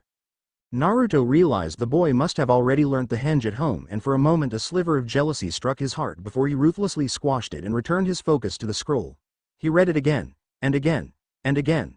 Finally, he was satisfied with his understanding of the jutsu and how it worked, so he stood slowly and moved to the open area in between his desk and the middle desks. He flashed through the hand seals. Dog, bore, ram. Visualize. Compress. Expel. He remembered the line in the scroll as he forced his chakra out to coat around his body. Henge no jutsu. There was a puff of smoke, and in place of where an 8-year-old blonde boy stood a small, deformed-looking Iruka with huge arms and tiny legs. As he struggled with his ugly form, Naruto heard a snort from the right of him and looked over to see Shikamaru looking at him with a bemused smirk. Scowling, Naruto quickly dispelled the illusion. Before he could try again, the boy beside him interrupted. "You're using too much chakra." He yawned as he spoke. "Try to reduce the flow." Naruto looked at him in surprise for a moment. It wasn't like Shikamaru to offer help. Hell, it wasn't like Shikamaru to be awake. Regardless, the blonde nodded in thanks to the other boy. "Oh, okay. Thanks." His exuberant voice made Shikamaru groan and cover his ears. The boy then turned in his seat away from Naruto, presumably so he could sleep easier.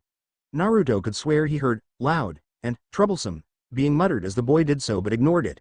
He had helped him after all. He returned his focus to Judas in question and flashed through the hand seals again. Henge no jutsu.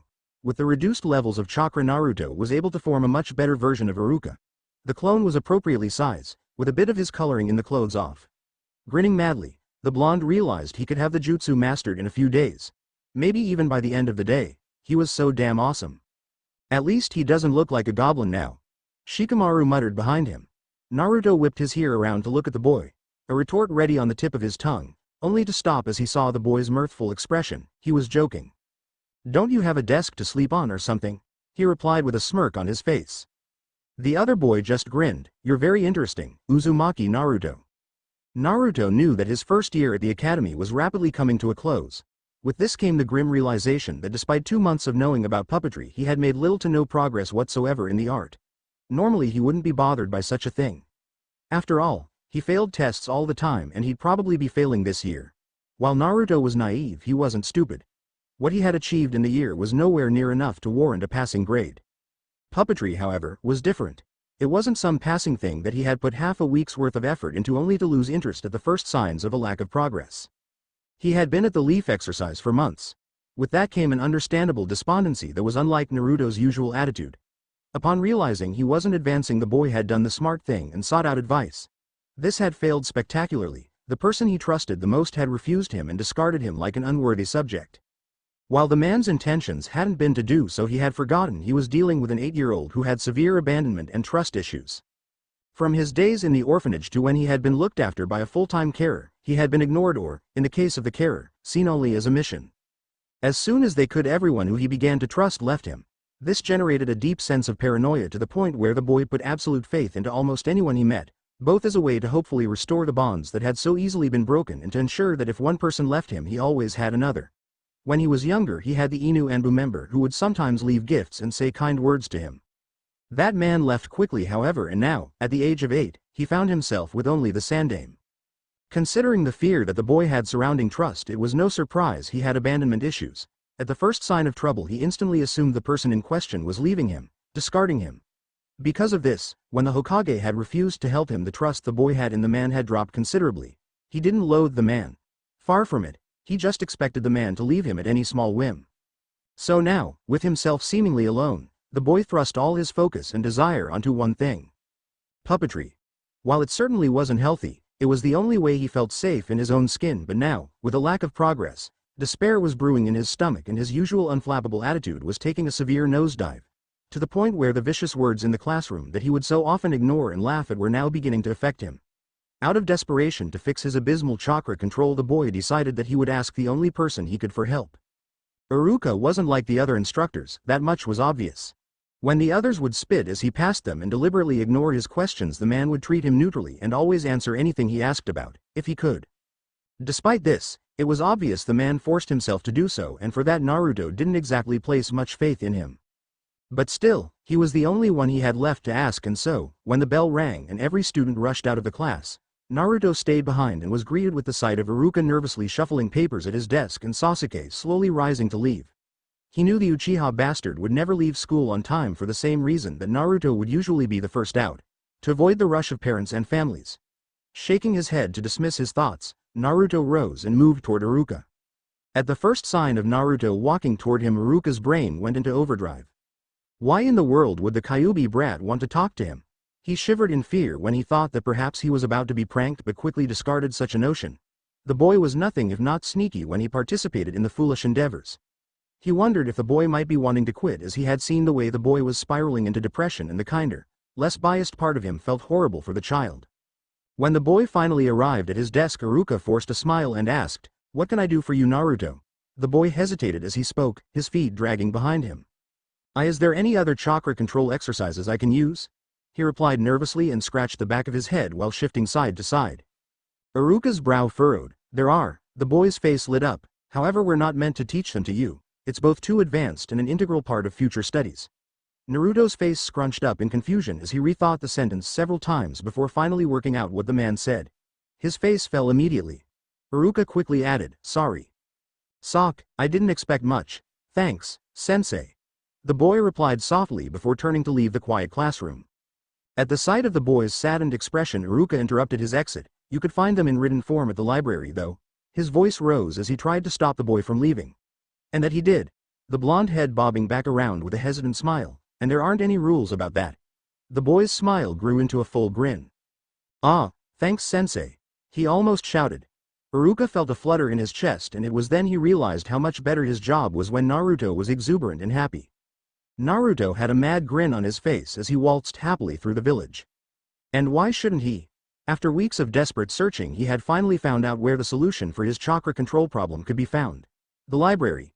Normally he would have been repulsed by the very idea of going to such a boring place, but he had long since realized the value of the institution thanks to the books surrounding Sasori. That wasn't to say he'd be going there every day, however.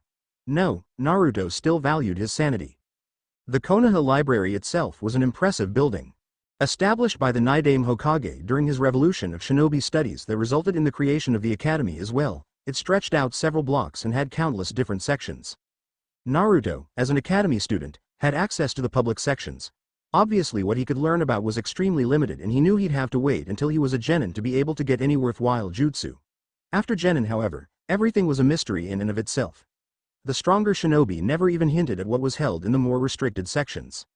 Of course, the building was utterly useless to someone like Naruto who was promptly thrown out as soon as they put a foot in the door.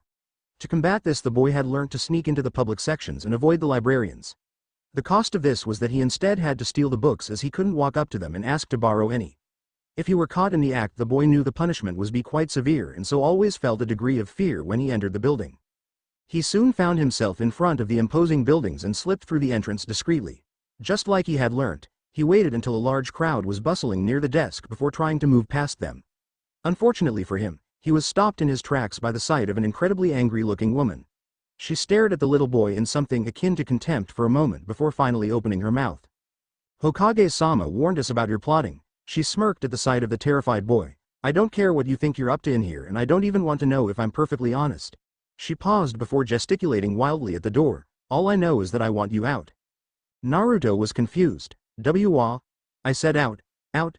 At this she grabbed the scruff of his neck and pushed him past the crowd at the desk, a few smirking at the sight while others simply sighed in exasperation. Naruto being caught midway through a prank was a common occurrence in the village. She thrust him out of the door and as the boy struggled to regain his balance the woman added, "Now I don't want to see you here again, you rotten child." She huffed before turning and re-entering the building. Naruto meanwhile, was shocked. The woman hadn't indicated that her attitude was anything to do with whatever the people of the village seemed to hate him for. In fact, it seemed like she hated him because of his pranks. She was scared of him doing it to her. It was disconcerting for the boy to realize that for once in his life his actions had caused someone to fear him. He didn't like it. Another much more obvious issue was the fact that he could no longer get in the library. And apparently it was because of the Sandame. Someone he thought protected and loved him. Naruto didn't know what the wizened man was up to but he didn't like it. Not only was he denied his teachings but also the right to learn. There was no one left for him to ask and the little freedom he had experienced by going to the library was gone, stolen from him. He stood slowly from where he had been knocked down, knees shaking from both nervousness and fear. What could he do now? His eyes darted around to see the numerous people of Konoha either ignoring him or sneering at his unfortunate encounter with the librarian. He stood and ran. Ran far, far away. Within minutes he had stumbled on a training ground rarely used and he quickly stumbled to a tree before collapsing against its surface. There was a moment of silence before he finally threw a punch against the tree viciously. As it impacted against the tree he could feel the bones in his hand crack and break from the force. He flinched from the pain before collapsing to the ground and cradling his hand. Great, now he had no one he could trust, nowhere he could learn in a broken fucking hand. Damn it. He swore in frustration before lowering his head as he leaned his back on the tree. His breathing was getting shallower and he could feel the stress of the day beginning to seep into his lungs. He began to take shorter breaths and quickened the pace. As he began to hyperventilate he missed the shadowy figure that had been watching him slipping away into the tree line, heading toward the Hokage tower. Oh god oh god oh god oh god oh she. He slapped himself across the face with his good hand and the panic attack receded quickly. When he was younger he used to experience such things all the time. He'd get into his apartment only to see messages sprawled across his wall in pig's blood. Then he'd collapse on his couch and he'd begin to hyperventilate. But now was different. He wasn't 6 years old anymore. He refused to lose control of himself. He was Uzumaki Naruto and he wasn't going to let a small setback like this stop him. Now, what do you do when you encounter a problem? You fix it, which he certainly couldn't do, or you find a way around it. The problem was him. If they saw him then he'd get thrown out of the library, if they saw him. Naruto grinned. He knew just what he could do. Sarutobi Hiruzen looked up from the papers he had been signing as a figure knocked on the door. He shuffled the documents away and out of sight before moving around on his seat to allow himself to look presentable. "Come in," he announced loudly. The door swung open and an Anbu figure walked in quietly. From one look at his mask it was obvious who this man was. Fly. He sighed in consternation. What has he done now? As soon as he spoke the man in front of him shuffled nervously and the Hokage found himself growing concerned. This type of attitude wasn't usually applied to a situation when Naruto pranked. Has something happened, Fly? He asked the question softly but the commanding tone was obvious enough. The mask looked up at him as he spoke. Hi. Well he. Fly stumbled for words and the Sandame felt his stomach drop slightly. Was he assaulted again? He didn't dare ask the question. He thought the village had grown out of their foolish attempts. The Anbu member looked up quickly. Well, sort of. But that's not the problem. Okay. Now he was worried. A librarian pushed him out of the building rather harshly, but it was what happened afterwards that's made me come see you. Spit it out, Fly, I'm sure I can handle it. Well, he ran away to a training ground and sat down silently for a bit before he he sort of lost control of himself and punched a tree. The Hokage raised an eyebrow. That wasn't that bad, I'm fairly sure he broke his hand. After that he began to have a panic attack and sort of curled in on himself. Okay, that was worrying. The last time the boy had a panic attack he spiraled into depression that took the best efforts of the Hokage to pull him out of. Hokage-sama? Sarutobi gestured for him to speak. I think that, well, we caused it. What? He was understandably confused. He was trying to go into the library, but when he was forced out the librarian said you told her about him. The man was incredibly nervous as he spoke and the Sandame didn't blame him. To insinuate that his leader was at fault wasn't a position anyone wanted to be in. Regardless, it seemed the man was right. The boy obviously felt betrayed. He rubbed his temple in stress. You may leave, Fly. I'll think of something to fix this, I always do. And it was true. If there was one thing that was obvious about Naruto, it was that he was easily swayed. The man would just need to give him something he wanted. A small, brown-haired boy with green eyes approached the library calmly, his arms swinging by his side as a show of excitement. He quickly neared the doors and walked through the entrance before calmly striding up to the front desk. A civilian woman was situated at it and was reading a book while she relaxed in her chair. She tilted her head up at the sight of the boy and raised an eyebrow. Hi, she spoke pleasantly. Can I help you? The boy nodded vigorously. Hi, someone told me if I come to the library I can learn about shinobi stuff. He grinned as he spoke and the woman felt a smile touching her own lips. What a nice, young boy. You sure can. The library has anything you could ever think of. She gestured at the countless aisles. Is there anything in particular you'd like to learn about?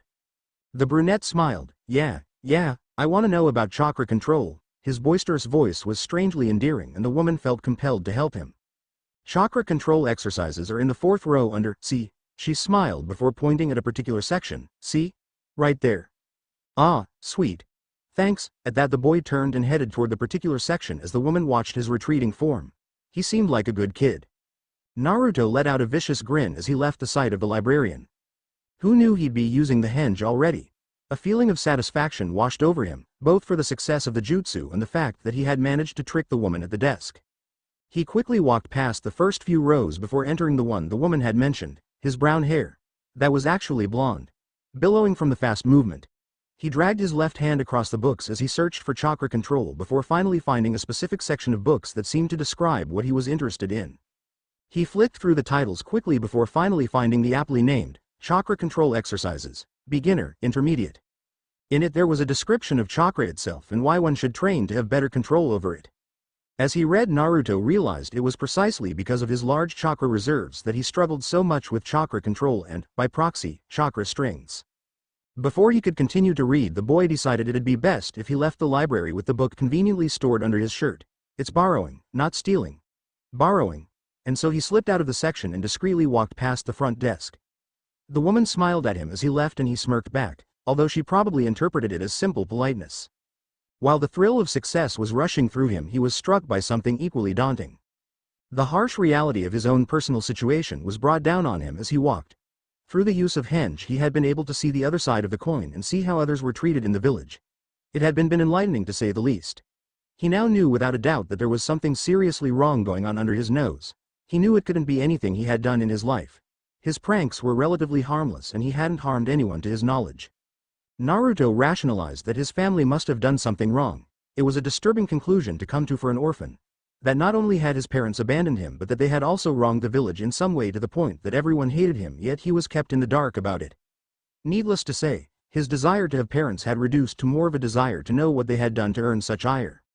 Naruto shook his head to dismiss such dark thoughts and returned his focus to the book that he had under his shirt. He quickly returned to his apartment and opened the door. Striding in, he took his usual position on the couch before finally taking the book out and going back to the spot he had previously been reading from. It first discussed chakra itself and the implications better control had over it before delving into the actual exercises one could use. The first listed was one already known to Naruto. The leaf concentration exercise. He flicked past the 2 pages describing it before coming upon another method of training for beginners, the tree climbing exercise. At first Naruto had snorted in humor at the idea of tree climbing somehow helping his ability to harness chakra. He'd been a master of scaling walls and trees since he first began to sneak out of the orphanage. It was upon reading it in more detail that the boy realized the true value of the exercise. One didn't simply climb trees. Through the use of chakra, one used only their feet to literally walk up any flat surface. While not the coolest shinobi trick Naruto had ever read, that was reserved for puppetry. Obviously, he could easily see the value of it. He could apply it in a practical sense to get to certain areas faster, heighten his ability to pull pranks. Oh, the pranks. If his chakra control increased, then that was simply a nice byproduct. Yes, the matter was settled. Uzumaki Naruto would be tree climbing in no time. If not for the chakra control, then at least for the pranks. Alright class, time for some sparring. Iruka smiled as a collective cheer erupted from his class, 8-year-olds and their obsession with physical violence. Naruto meanwhile, grinned madly. It had been a few months since his humiliating defeat to Kiba, and it was finally time for him to regain some of that lost honor. He knew the dog boy was probably second overall in taijutsu out of all the males in the class. Females didn't matter as they didn't fight the opposite gender until the 3rd year of the academy. The blonde walked behind the group of students as they left the classroom with a confident smirk on his face. Man, I hope I get Sasuke. I want to beat that arrogant face in. Kiba's boisterous voice pierced the air near Naruto and the blonde listening in slight interest. Considering the gap between yourself and Sasuke's skill, such a desire is illogical. Shino's intoned quietly. Hey, look, I'm glad you're talking and all now Shino, but you gotta know when to shut up. Kiba retorted angrily. The subject of his ire merely stared at him silently with an eyebrow raised as if to say, are you really that much of an idiot? Naruto grinned at the interaction. It was true that if Kiba were to be paired off against the Uchiha survivor, then he'd be soundly beaten. Fortunately for the dog Nin, his wishes were not granted. Kiba and Shikamaru, please step forward. Iruka's requested enthusiastically. The two moved to do so, although Shikamaru moved at a sedated speed compared to his counterpart, muttering about how troublesome it was the whole way. As they faced off, Kiba was grinning madly at his opponent, and it was clear he was certain of victory. The Nara, to his credit, didn't seem even the slightest bit concerned. You may begin. Kiba dashed forward and tried to punch the shadow user in the stomach, only for the boy to sidestep the hit. The dog user then followed up with a left hook, but Shikamaru merely leant back to avoid the fist before pushing the boy away from his personal space. As Kiba staggered backwards from the force of the push, Shikamaru turned and gave a pointed look at Iruka before raising his hand. I forfeit. His hand was raised lazily. Iruka sputtered for a moment before sighing at the display. He was such a lazy boy, and he was winning too. Well done, Kiba. His confused tone described the collective attitude toward Shikamaru's forfeit. Even Kiba seemed surprised by the Nara's actions but took it in stride.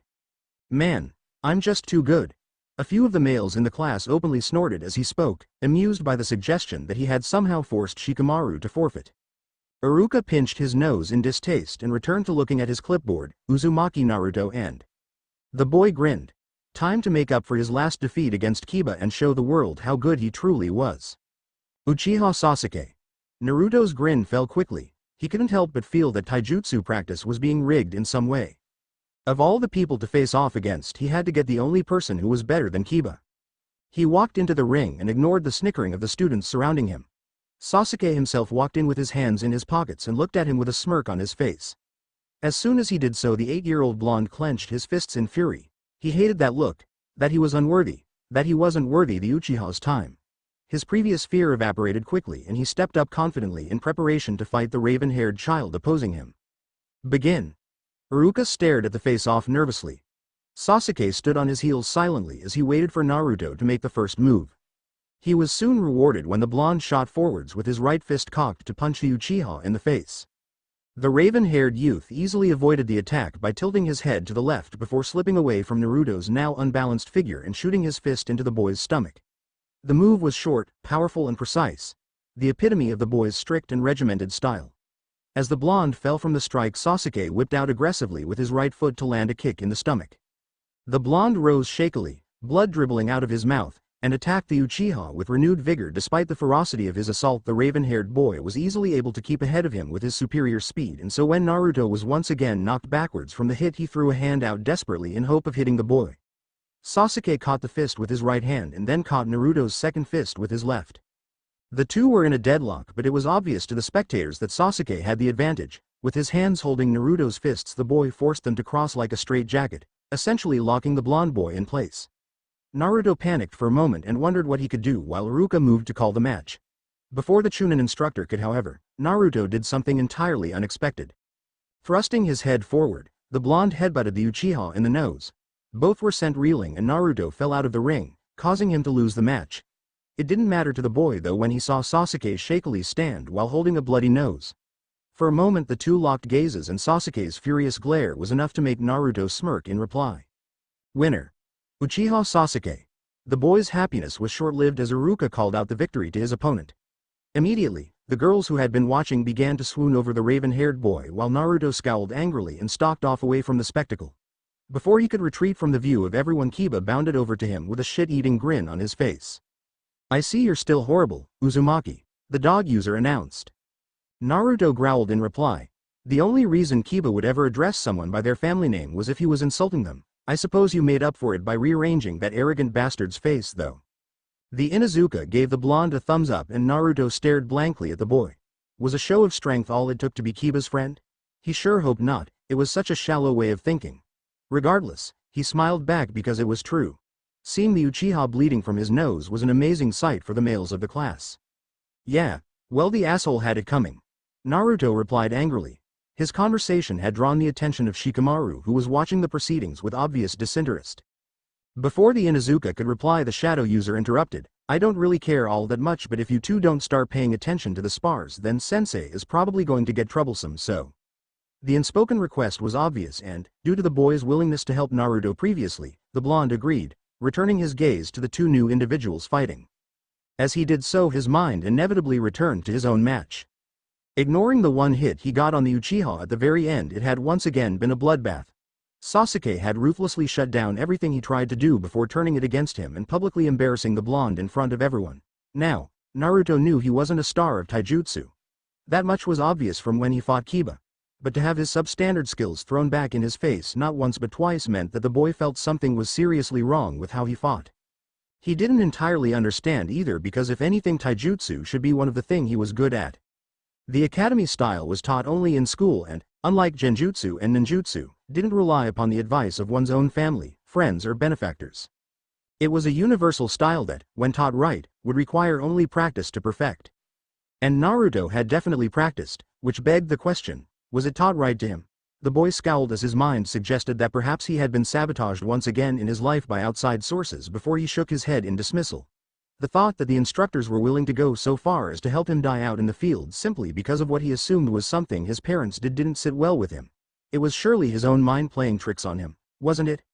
Naruto jumped off of the tree with a cry as he landed in a heap at the base. He had been trying to do the tree climbing exercise for several hours now and was struggling to reach much of a distance. Despite his meager progress, he wasn't particularly dismayed, as the book had explained that people who had large chakra reserves, to which he knew he himself was one, would often find the exercise difficult at first and there would be little progress for at least a few days.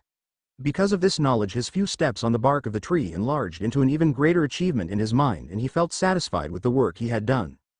The blonde sighed in contentment as he sat at the base of the tree to catch his breath.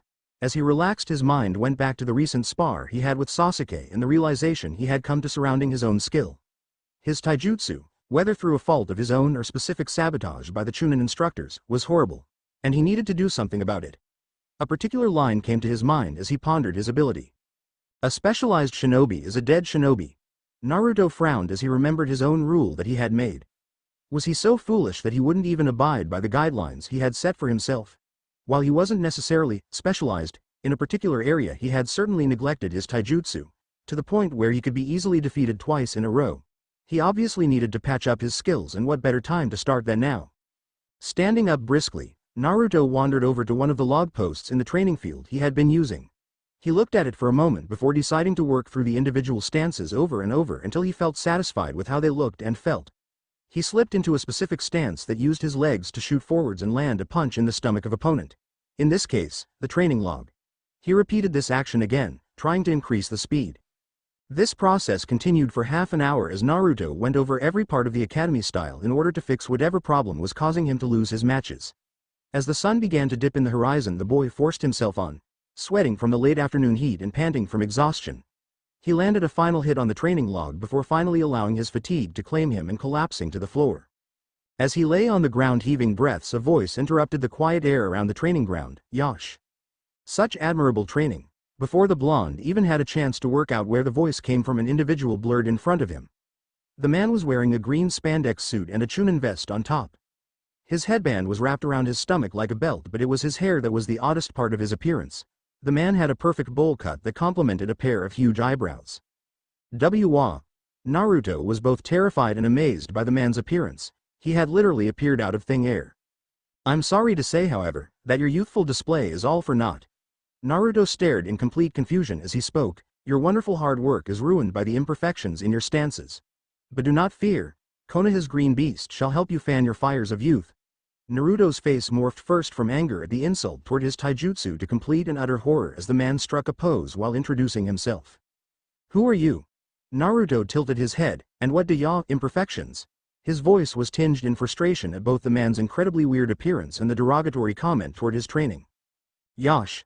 I am the incredible taijutsu specialist of Konoha, made a guy. Naruto. The blonde quickly interjected. The man smiled at his reply. Well, Naruto-kun. I shall help you in your wondrous endeavor to master the academy style. Naruto gave him a suspicious glance. Why would you help me? The paranoia was justified. No one helped him unless they had an ulterior motive. Guy merely grinned in response. It's only right that I help a comrade such as you in their battle for the power of youth. Okay. What the hell? Naruto was officially terrified. You'll really help me? The man gave a beaming smile and a thumbs up as he spoke. Of course. If I don't succeed in making you a master of the academy style, then I shall do 500 push-ups and 500 sit-ups. What's in it for you? Naruto's eyes narrowed. I saw the effort you put into your training, despite the issues you were facing. It filled me with such passion. Naruto shivered in fear as the man jumped from side to side while speaking. As a fellow genius of hard work, it is my duty to ensure you achieve the beautiful victory you so very much desire. Naruto stared at the man for a moment. Thanks. The man grinned and the blonde could swear he saw his teeth glitter as he struck the pose. So, when do we start? Yash. Now. Let us begin with a most youthful display of laps. At this the man began to joke on the spot and gesture for Naruto to follow him. Nani. The power of the body decides the power of the style. We'll start with an easy 10. No, 20. No, 30 laps around the training field. At this he dragged Naruto by the arm and pushed him to start running. Under pressure from the older shinobi and with nowhere to escape, the blonde did as asked and started to run. As he moved, one thought ran through Naruto's mind. What have I gotten myself into? 9 years old. It was with a large sense of relief that Naruto closed the door of his apartment behind him as he entered his apartment. He collapsed onto the couch with a groan before stretching his legs out in an effort to remove some of the tightness in his muscles caused by the vicious workout he had been through during the day. He had little luck with the endeavor, however, his muscles screaming in protest at the movement. It had been 2 weeks, 2 whole weeks, since Guy had taken an interest in him.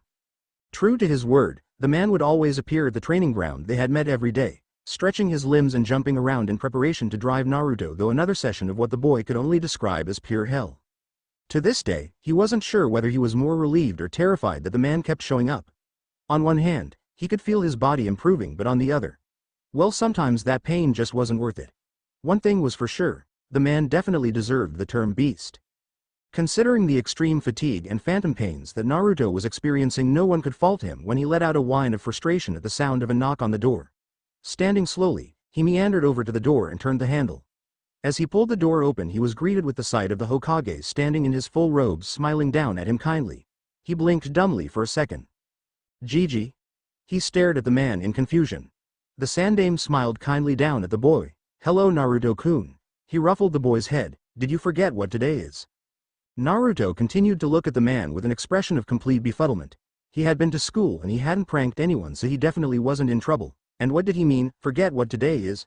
There wasn't anything special happening in the village for at least another week. Oh. Naruto realized in surprise. It was a week before the Kyuubi festival. The elderly man would always take him out for his birthday on this day due to him getting swamped with work during Naruto's actual birthday on the day of the festival. Naruto grimaced in distaste as he thought about it. He hated his birthday, and the whole period of time surrounding it. The Hokage seemed to notice his expression and smirked. You forgot your birthday? Wow, he shrugged as he added. I guess there's no point in going to Ichiraku's then. Silence. Nah, we can still go, Gigi. As the older man turned away, Gigi? Gigi. The wizened leader turned around with a grin at the sound of the boy's desperate voice. Oh fine, we'll still go then. At this, Naruto let out a whoop of joy. He may no enjoy his birthday, but he sure as hell enjoyed ramen. The Hokage beckoned for the boy to follow him and started walking out of the apartment complex. With Naruto hot on his tail, Sarutobi couldn't help but notice the ugly glares that were sent toward the boy when the villagers didn't think he was looking. Is it truly this bad? He ruffled his robes in frustration. Have I been blind to the depth of hate he experiences? He didn't have very longer to ponder on the issue before the Ichiraku ramen stand came into view. Naruto seemed to draw strength from the sight and shot ahead of the venerable leader, entering the stand before the man even had a chance to see the other occupants. The sandame soon followed with a benign smile on his face. As he moved the flaps of the building in order to take a seat, he was greeted with the sight of a grinning Tuchi looking down at Naruto, who was giving his own beaming smile back. Hokage-sama, a short bow of the head followed. What would you like for today? Naruto-kun has already ordered. At that, Sarutobi couldn't help but gape. The boy must have spouted out his order incredibly fast in order for him to get it off before he even got in the stand. I'll have a large miso, thank you. Of course. The man hurried away into the kitchen as he spoke, presumably to either make the dish himself or tell Yame to. As the sandame looked at Naruto's happy expression while he was eating, the man was tempted not to bring up the matter he had been planning to with the boy before he hardened his will and steeled his gaze. Naruto, the blonde began to shrink in size. A lack of an affectionate honorific only even meant the Hokage was going to bring up something bad. I trust you've been enjoying the academy? The boy blinked for a moment before replying, yeah, it's okay, I guess. And you haven't had any troubles so far? The man didn't bother to clarify that he was referring to anything aside from his usual bout of pranks. The boy already knew Sarutobi didn't particularly care that he did them. Naruto shrugged hesitantly. Nah, nothing major. Oh really? So these rumors I hear about you almost failing the year have no basis? Naruto winced at the man's tone and lowered his head in shame. His hair brushed over to hide his eyes while he looked at the floor with a pout on his face. I'm trying, Gigi. I really am. He seemed to pause for a moment to contemplate whether he should say something. I mean, I even got this super cool guy to help me out with my taijutsu. The man raised an eyebrow at that. Oh, it was unusual for the boy to ask for outside help. Yeah. Guy-sensei saw me practicing one day and said that I had learned it all wrong and so is fixing it for me. He grinned at this, but the Hokage saw through his facade. The boy had been sabotaged and Guy had told him as much. It was simply another reason that the boy lost trust in the academy. He didn't even dare to wonder about the effect Guy and his insane habits might have on the blonde. One clone of the man was enough. Well, that is good, but I'd still like you to put some effort into your academics. At the boy's confused look, he elaborated, book studies, tests, assignments and the like. Naruto scowled. But that stuff is so boring. A vicious part of Naruto remembered. Not to mention I can't go to the library cause of you. The blonde knew he shouldn't think so negatively about the elderly man in front of him. He was only trying to do right by him. But sometimes he should just butt out of Naruto's life. Well, please try. If not for me, then perhaps for Iruka? It was a risky thing to name-drop Naruto's instructor. The man wasn't entirely sure that Naruto recognized the care that Chunin had for him. I don't care what he thinks, Naruto hissed angrily before arching his back suddenly in fear. He hadn't meant to react so strongly to Iruka's name, but he just hated how the man had so little faith in him. It was like he expected Naruto to fail. The Hokage didn't react visibly to Naruto's but internally grew worried. Has Iruka unintentionally pushed him away?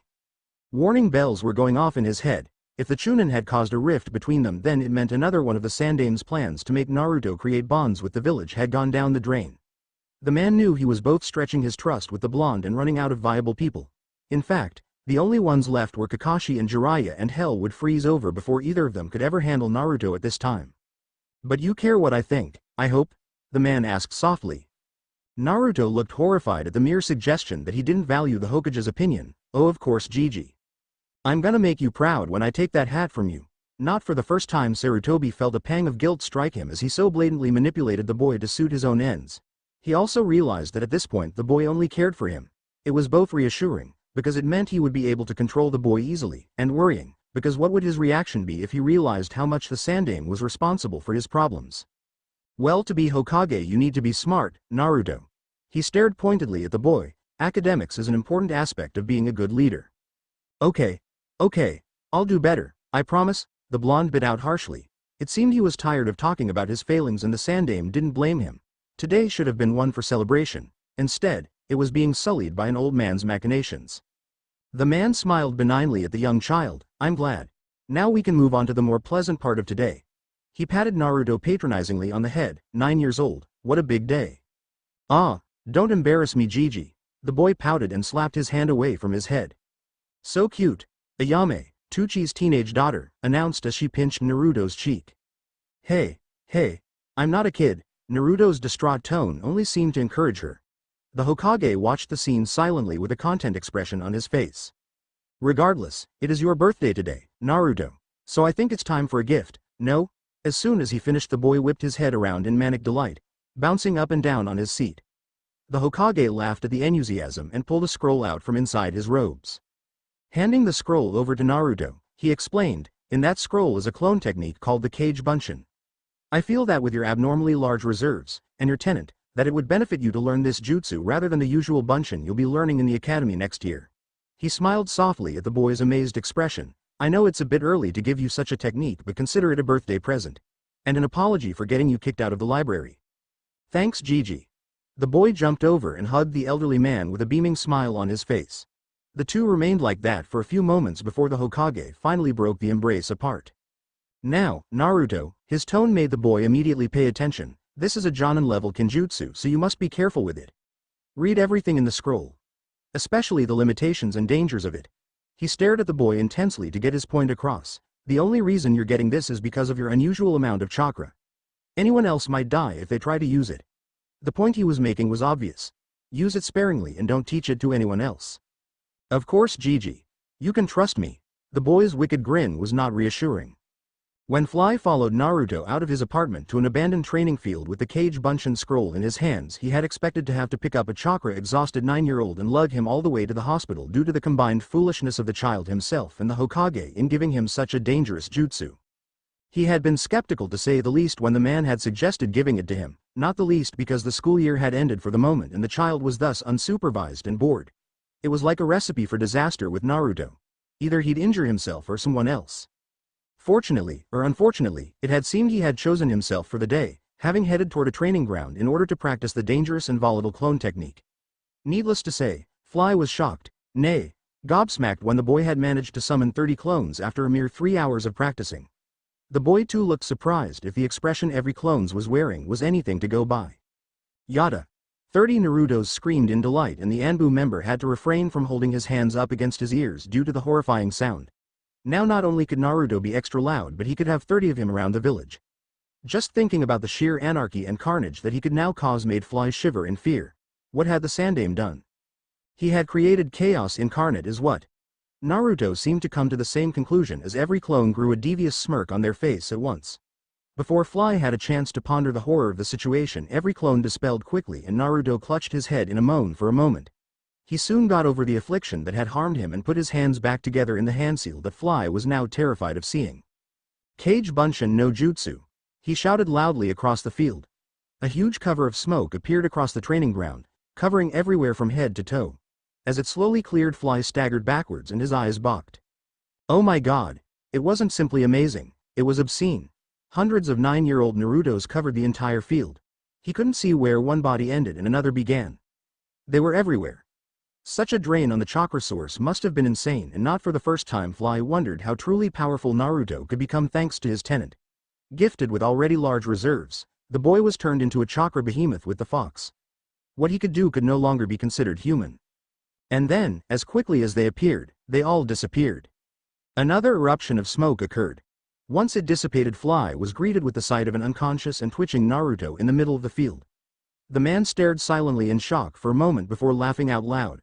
For all the power that the boy now held, he was still a naive little child at heart. One who didn't seem to grasp the concept of reading the limitations of the jutsu. He clearly hadn't learned about the memory backlash from large groups of clones. The Anbu member strolled over to the now still body. He knew the boy would be fine.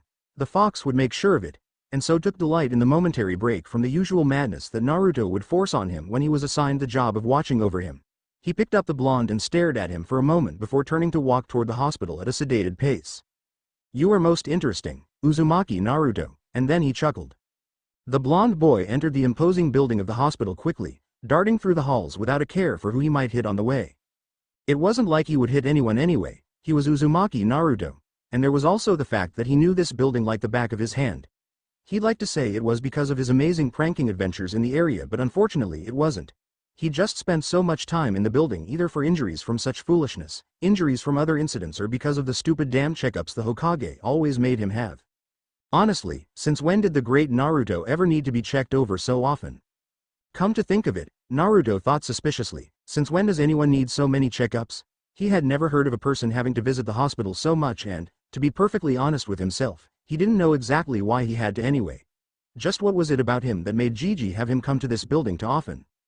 He filed the paranoid thoughts away for later. It wouldn't do to just start doubting his Gigi now. The man had always done everything he could for him, and the least the boy could do was repay such kindness with loyalty. Returning his focus to the task at hand, Naruto soon found himself in front of the door he desired. He slowly, hesitantly moved up to it and knocked politely 3 times, just like he had been taught. And waited for an answer. He was soon rewarded with such patience when the door swung open and a kindly lady looked down at him. Her hair had begun to gray and she had a slightly bent back. It was obvious to Naruto, to anyone in fact, that this woman was getting on in her years. Regardless, the woman had always been nice to him, so her being old didn't take anything from her inherent coolness. Naruto-chan, she spoke softly with a hint of surprise in her voice. What are you doing here? Your checkup isn't for another 3 weeks. The boy grinned. Can't I just come to see Ya Hisoka Obachan? A soft laugh was her reply. Of course, although something tells me you might be here for a little more than a friendly chat with an old woman like me. Ah, you got me. He rubbed the back of his head in embarrassment. How did you know? Call it a woman's intuition. She smiled back at him good-naturedly. The boy nodded sagely. It all makes sense now. That's why Gigi can never guess why I see him. The woman, despite her old age, began to giggle. The boy was just too cute sometimes. And gently redirected the conversation. So, you mentioned you were here for something? At this Naruto hesitated for a moment. He knew exactly why he was here, but it was a difficult subject to broach for him. He didn't often ask for help outside of the Hokage. Whether from his own stubbornness or a growing realization that no one wanted to help him, and so he struggled to form the words he wanted to say. I was wondering if you could help me with my chakra control. Naruto's tirade of words confused the woman for a moment and her eyes widened slightly at the speed he talked. I didn't quite hear all of that, but I gathered you want me to help you with something? She prodded carefully. Naruto nodded emphatically at this. Yeah. See, I know you're a medic nin and can do all that super cool chakra stuff. At this he paused as if to ask if she truly did know all that super cool chakra stuff, and Hisoka merely nodded in reply. And well, I've been trying to get better chakra control, but it's too hard and the academy is no help at all. It sucks. Why do you want to learn better control, Naruto? At his confused look she elaborated. Don't get me wrong. It's great that you want to improve yourself, it's just that well, you don't seem like the type of boy that would care enough about chakra control. Naruto was about to launch a passionate rant on the beauty of puppetry and how damn awesome it was when he paused for a second. Since when had telling anyone his dreams helped him? His pursuit of the position of Hokage only earned him scorn, and whenever he voiced his desire to learn something in the academy, it was almost as if everything aligned against him to stop him from learning it. He mentally nodded in acceptance. Hisoka didn't need to know why at all. Well, I heard some people talking about chakra strings and thought it sounded sweet. Being able to trip people up and stuff with your chakra would be crazy. Naruto grinned from ear to ear in an effort to hide the worry that was threatening to break out onto his face. Hisoka, thankfully, bought his act and smiled. While not the usual reason people use to justify learning chakra control, I guess it is admirable you want to do it regardless. She paused for a moment as if thinking something over. Chakra strings are much too advanced for you anyway. At this Naruto grew a dejected look on his face. But I guess I could show you some simpler stuff? At this Naruto's grin returned and he replied quickly, yes please. Hisoka nodded. Very well. Meet me here Monday at 4 p.m. She seemed to remember something humorous at this point and smirked. I'll be teaching you how to climb trees. As Naruto awoke in the early hours of Wednesday morning, he looked out of the window next to his bed. The sun had only just began to rise and he would usually take such a sight as a sign that he should sleep in. Today, however, the boy couldn't control the surge of excitement that coursed through his body as soon as he gained his bearings. It was already Wednesday. Even now, Monday seemed to be drawing closer. Of course, Naruto being Naruto, the boy wasn't going to be able to simply wait out the time until his lessons with Hisoka patiently. No, that would require a great deal more self-discipline than the 9-year-old had. Instead, he had decided yesterday that he would return to the humble abode of the library in order to read up on another of Sasori's numerous books. He climbed out of bed lethargically, a sharp contrast to the active buzz of his mind as he did so. Within minutes he found himself dressed and chowing down on a small breakfast. It wasn't anything special, just a piece of toast with some fruit. He finished up with a glass of water to wash it down. The small breakfast didn't bother him as he had had such small morning meals ever since he could remember. Even during his time in the orphanage. A swirl of anxiety hit his stomach at the dark memories of the place. Where people made breakfast for the children, he had never experienced more than toast or a single piece of fruit if he was lucky. And for once such treatment was not isolated only to him. The social institutions of Konoha had been filled to the brim after both the war and the Kyuubi attack, and so the budget was tight. The idea of a big breakfast was simply unfeasible. Although, Naruto thought grimly to himself, I'm pretty sure everyone else got heaps more during lunch and dinner. At the realization of another act of bias against him, Naruto scowled darkly. He shook his head to dismiss the dark thoughts and returned to his breakfast. It never helped dwelling on such things. He soon finished and promptly stood, walking toward the door quickly. As he exited and locked up behind him, Naruto allowed a small grin to grace his lips. The past didn't matter. He was Uzumaki Naruto and he looked after himself now. That was all that mattered. If he could rely on himself, then he could live his life happily. Yes, as long as he relied on only himself, he'd be just fine. It wasn't long before the blonde-haired boy found himself in front of the door of the library. The building, if possible, seemed to have grown ever more dull in the days since his last visit. Naruto snorted at the thought. How could a library possibly get any more boring?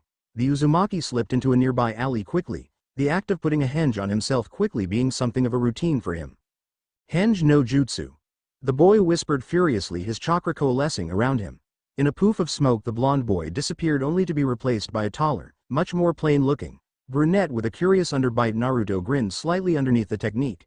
There was nothing like being in another person's skin, even if they didn't exactly exist. He strode out of the alley confidently and entered the library with an exuberance that one would never normally connect with the Naruto and books. Walking past the front desk, he knew where he was going. Naruto soon found himself in front of the bookcase that contained the countless volumes surrounding the elusive figure of Sasori. For a moment he pondered on which sounded the most exciting, but realized with startling clarity that almost all of them would be completely and utterly useless to him until he actually learned how to control the puppets. A small pang of frustration struck him as he read the titles despondently until he stumbled upon one he had read before. Catalog of Akasuna no Sasori's known poisons. A shit-eating grin threatened to split Naruto's grin in half. If there was one thing his countless pranking sessions had taught him, it was that almost anything that made people sneeze, itch or defecate could be found in the forests surrounding Konoha. And to a 9-year-old's juvenile mind, the idea of something making someone, to put it eloquently, poop their pants is comparative to that of a poison that could kill in seconds. After all, if the red mushroom made itching powder and the blue mushroom collapsed your lungs, what difference was it really? Naruto changed quickly into his usual exuberant orange outfit and prepared to leave his apartment in haste. Today was going to be awesome. He had promised himself that he would sneak out of the village proper and search for some poisons. To do so, however, he would need to slip out of the grasp of his Anbu handler. If he didn't, then he was surely going to be hauled off to the Sandaime, and if there was one thing Naruto wanted to avoid today, it was getting in trouble. So, in order to slip away from the Anbu watcher and find the poisons he so desperately wanted, he had come up with a plan. He knew that his stealth was nowhere near good enough to sneak past the elite shinobi currently presiding outside his house, and so he had compromised. If he couldn't get away from him, then he would simply allow him to watch him. At least, one of him. The boy grinned. Clones were just the best. Kage Bunshin no Jutsu. He mumbled softly, and a clone popped into existence next to him. Without a word, it left the apartment and headed toward the swing outside the academy. He had already decided that it would be for the best if his duplicate didn't do anything strenuous and risk being dispelled, so he had decided to send it over to the academy, which was empty due to the weekend. As the clone moved to do so, Naruto stood silently in his apartment and held his breath in hope. Would the man fall for it? He waited for what seemed like hours when in reality it was only minutes before he was absolutely sure that he couldn't feel the presence of his usual watcher. When the usual feeling of eyes staring into the back of his head left, Naruto let out a joy of elation. He had managed to trick an Anbu. It was a shame he couldn't tell his sensei. Images of himself being congratulated on his overwhelming skills in deception by Iruka flickered through his mind. He dismissed the hopeful thoughts with a shake of his head. Now was not the time to dwell on silly fantasies. Moving quickly, Naruto exited the apartment with an audible click of the door closing being heard behind him. He moved in the opposite direction of his clone and slipped through the streets of Konoha as discreetly as possible. After all, it wouldn't do for another Anbu to notice his figure without the presence of his usual watcher. Before long, Naruto found himself a considerable distance away from both his apartment and the academy, and so allowed a breath of relief to exit his body. Silently cheering in success, he continued toward his eventual goal of the forest. He began to pick up his pace as he moved through the busy streets, wanting to avoid the rush of people altogether. Unfortunately for him, that boat had long since sailed and he found himself either being deliberately bumped into or avoided entirely. It would have been a funny sight to a spectator. A boy of the age of 9 being knocked around as the crowd parted for him quickly. Whispers followed him wherever he walked. Complaints of how that boy dared to walk down their path and that Konoha would be better off without the creature. He ignored them all as he always did. It wouldn't help to dwell on what they meant, and he had long since given up trying to decipher the cruel and harsh words. They were just there, always. He had long since cast his eyes down to look at the floor in order to avoid the hate-filled faces surrounding him, and so it was no surprise when that he ended up accidentally bumping into someone himself. In an ironic twist of fate, it was for once himself who remained standing while the man he had knocked fell to the floor from the momentum. There was a moment of shocking silence. "You brat!" The man roared in fury as he stood back up. He was taller than the average Konoha citizen, and if the bulking figure stretching his clothes was anything to go by, he was larger too. On top of the angry eyes that were bulging out of their sockets, it was an intimidating sight for the blonde boy. "Sorry," he mumbled quickly in fear. If anything, the apology only seemed to make the man even angrier. Sorry isn't good enough. At this, he gripped Naruto's hair, fingers lacing through the blonde locks and forcing the boy's diminutive frame into a kneeling position. Naruto whimpered in pain from the man's harsh hand, and the man grinned at the grimace that crossed the blonde's face. "Doesn't feel too good being the weak one, does it?" The civilian drew strength from the silent bystanders around him that neither moved to assist him nor defend the demon. It was almost as if everyone was watching the spectacle in abject silence. I'm sorry," the blonde begged in fear. Despite the boy's groveling, the villager didn't let up, holding Naruto by his hair and tightening his grip. The force on Naruto's head caused him to cry out in pain. This shouldn't be happening. Gigi had promised to make them stop. He had said so. And so far he had. Whenever a villager even dared to touch Naruto, they had found themselves quickly arrested by the terrifying visage of an Anbu member. More often than not, the individual would fall victim to a violent arrest and find themselves injured before they even managed to reach the dark halls of the T&I department. It was a relieving thing for the boy, although he didn't quite know it. The Anbu had been following him around since he had been old enough to walk, and so there was a common protective nature bred in the members when it came to Naruto. If someone harmed the boy, they quickly met the full force of the Anbu. Unfortunately for the blonde, this time there wasn't his usual follower around to save him. Instead, he was forced to deal with the aggressive and crazed man by himself. So he immediately did as he usually did and begged for forgiveness. It seemed, however, that this man grew even more infuriated every time he apologized, and so when the boy repeated the phrase for a third time, he threw the boy across the street. A sickening crack could be heard as the boy collided with the brick wall of a shop. Naruto gasped in pain from the impact while the man howled at him. "Sorry doesn't bring them back." As he spoke, he moved toward the 9-year-old at a manic pace. Despite the grim sight of a child being attacked, no one in the streets moved to stop it. In fact, some watched the show with an expression of satisfaction on their face, as if they were proud of the man. Others were more restrained and simply watched with a neutral face. The more intelligent of the bystanders began to leave the area quickly, realizing the danger of being caught in the crossfire when the Anbu eventually showed up. And they definitely would show up. They always did. Considering the boy's situation, it wasn't going to be a pleasant arrival either. As the people scattered, the man assaulting Naruto took it as his chance to land a hit on the boy. He clenched his fist in anger and smashed the boy across the face. Blood spurted out of Naruto's nose from the strike, and he flew backwards from the sheer force. A collision with the wall followed before the boy finally collapsed in a heap. He whimpered in pain from not just the strike but the humiliation. The man took a moment to enjoy the feeling of power he held over his victim before clenching his fist again. As he moved to strike again, he hissed, "They'll never be back. And it's all because of you, monster." His hand flew forwards. It was as the man spoke that Naruto realized he truly hated that word. Even when he was called a clan-less orphan, an idiot. Even when he was forced out of shops or pushed away from the other children, he didn't feel such cold, burning, furious hatred gripped his heart. No, it was only when that two-syllable word was uttered, the epitaph of his short life, that he fell into the dark pits of despair that he was currently in. And it was with this realization that something deep inside of the boy snapped. Red exploded around the boy, and suddenly people in the street found themselves unable to move from the sheer pressure of the air around them. Malice pervaded the area and corrupted their hearts, sinking its horrible teeth into their very being. It was a feeling only felt one other time in Konoha, and for this it was even more terrifying. Women screamed, men collapsed, and children bawled their eyes.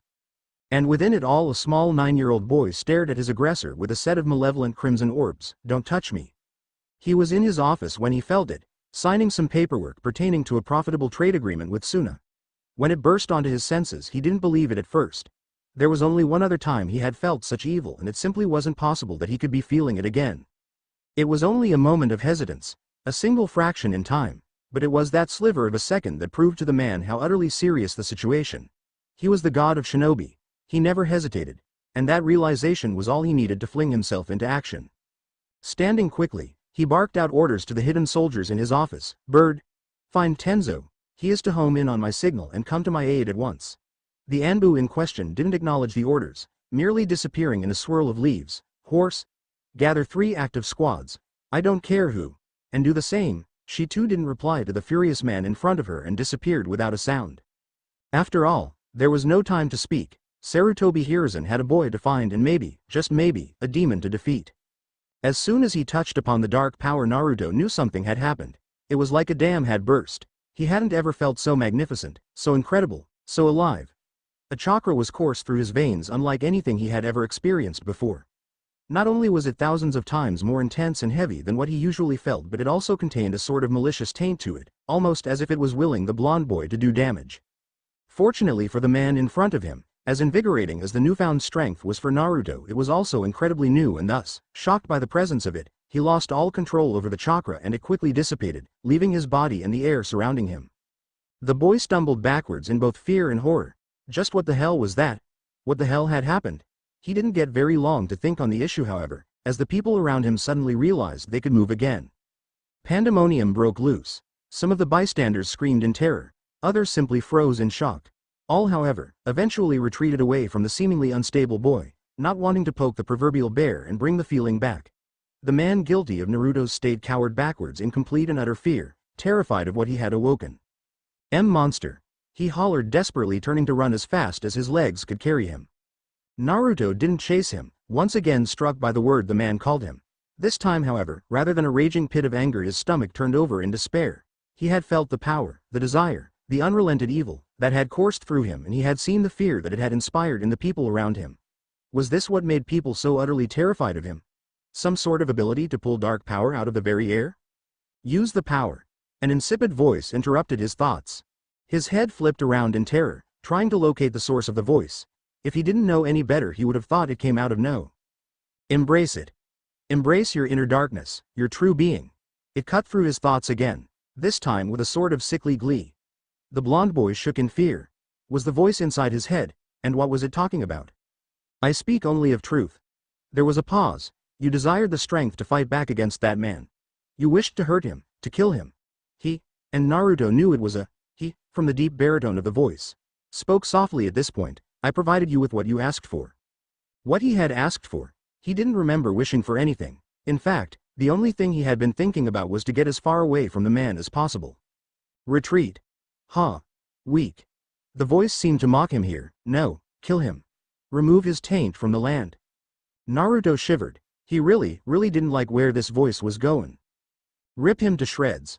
Rend him into tiny little pieces. Destroy his very being. Naruto clutched his head in pain. Kill. Destroy.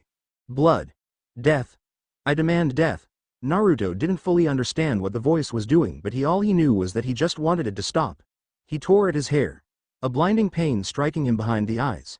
He felt what could only be described as the most severe of headaches. Stumbling around madly, he turned away from the scene of the retreating villager that had attacked him and instead ran as hard as he could away from the street.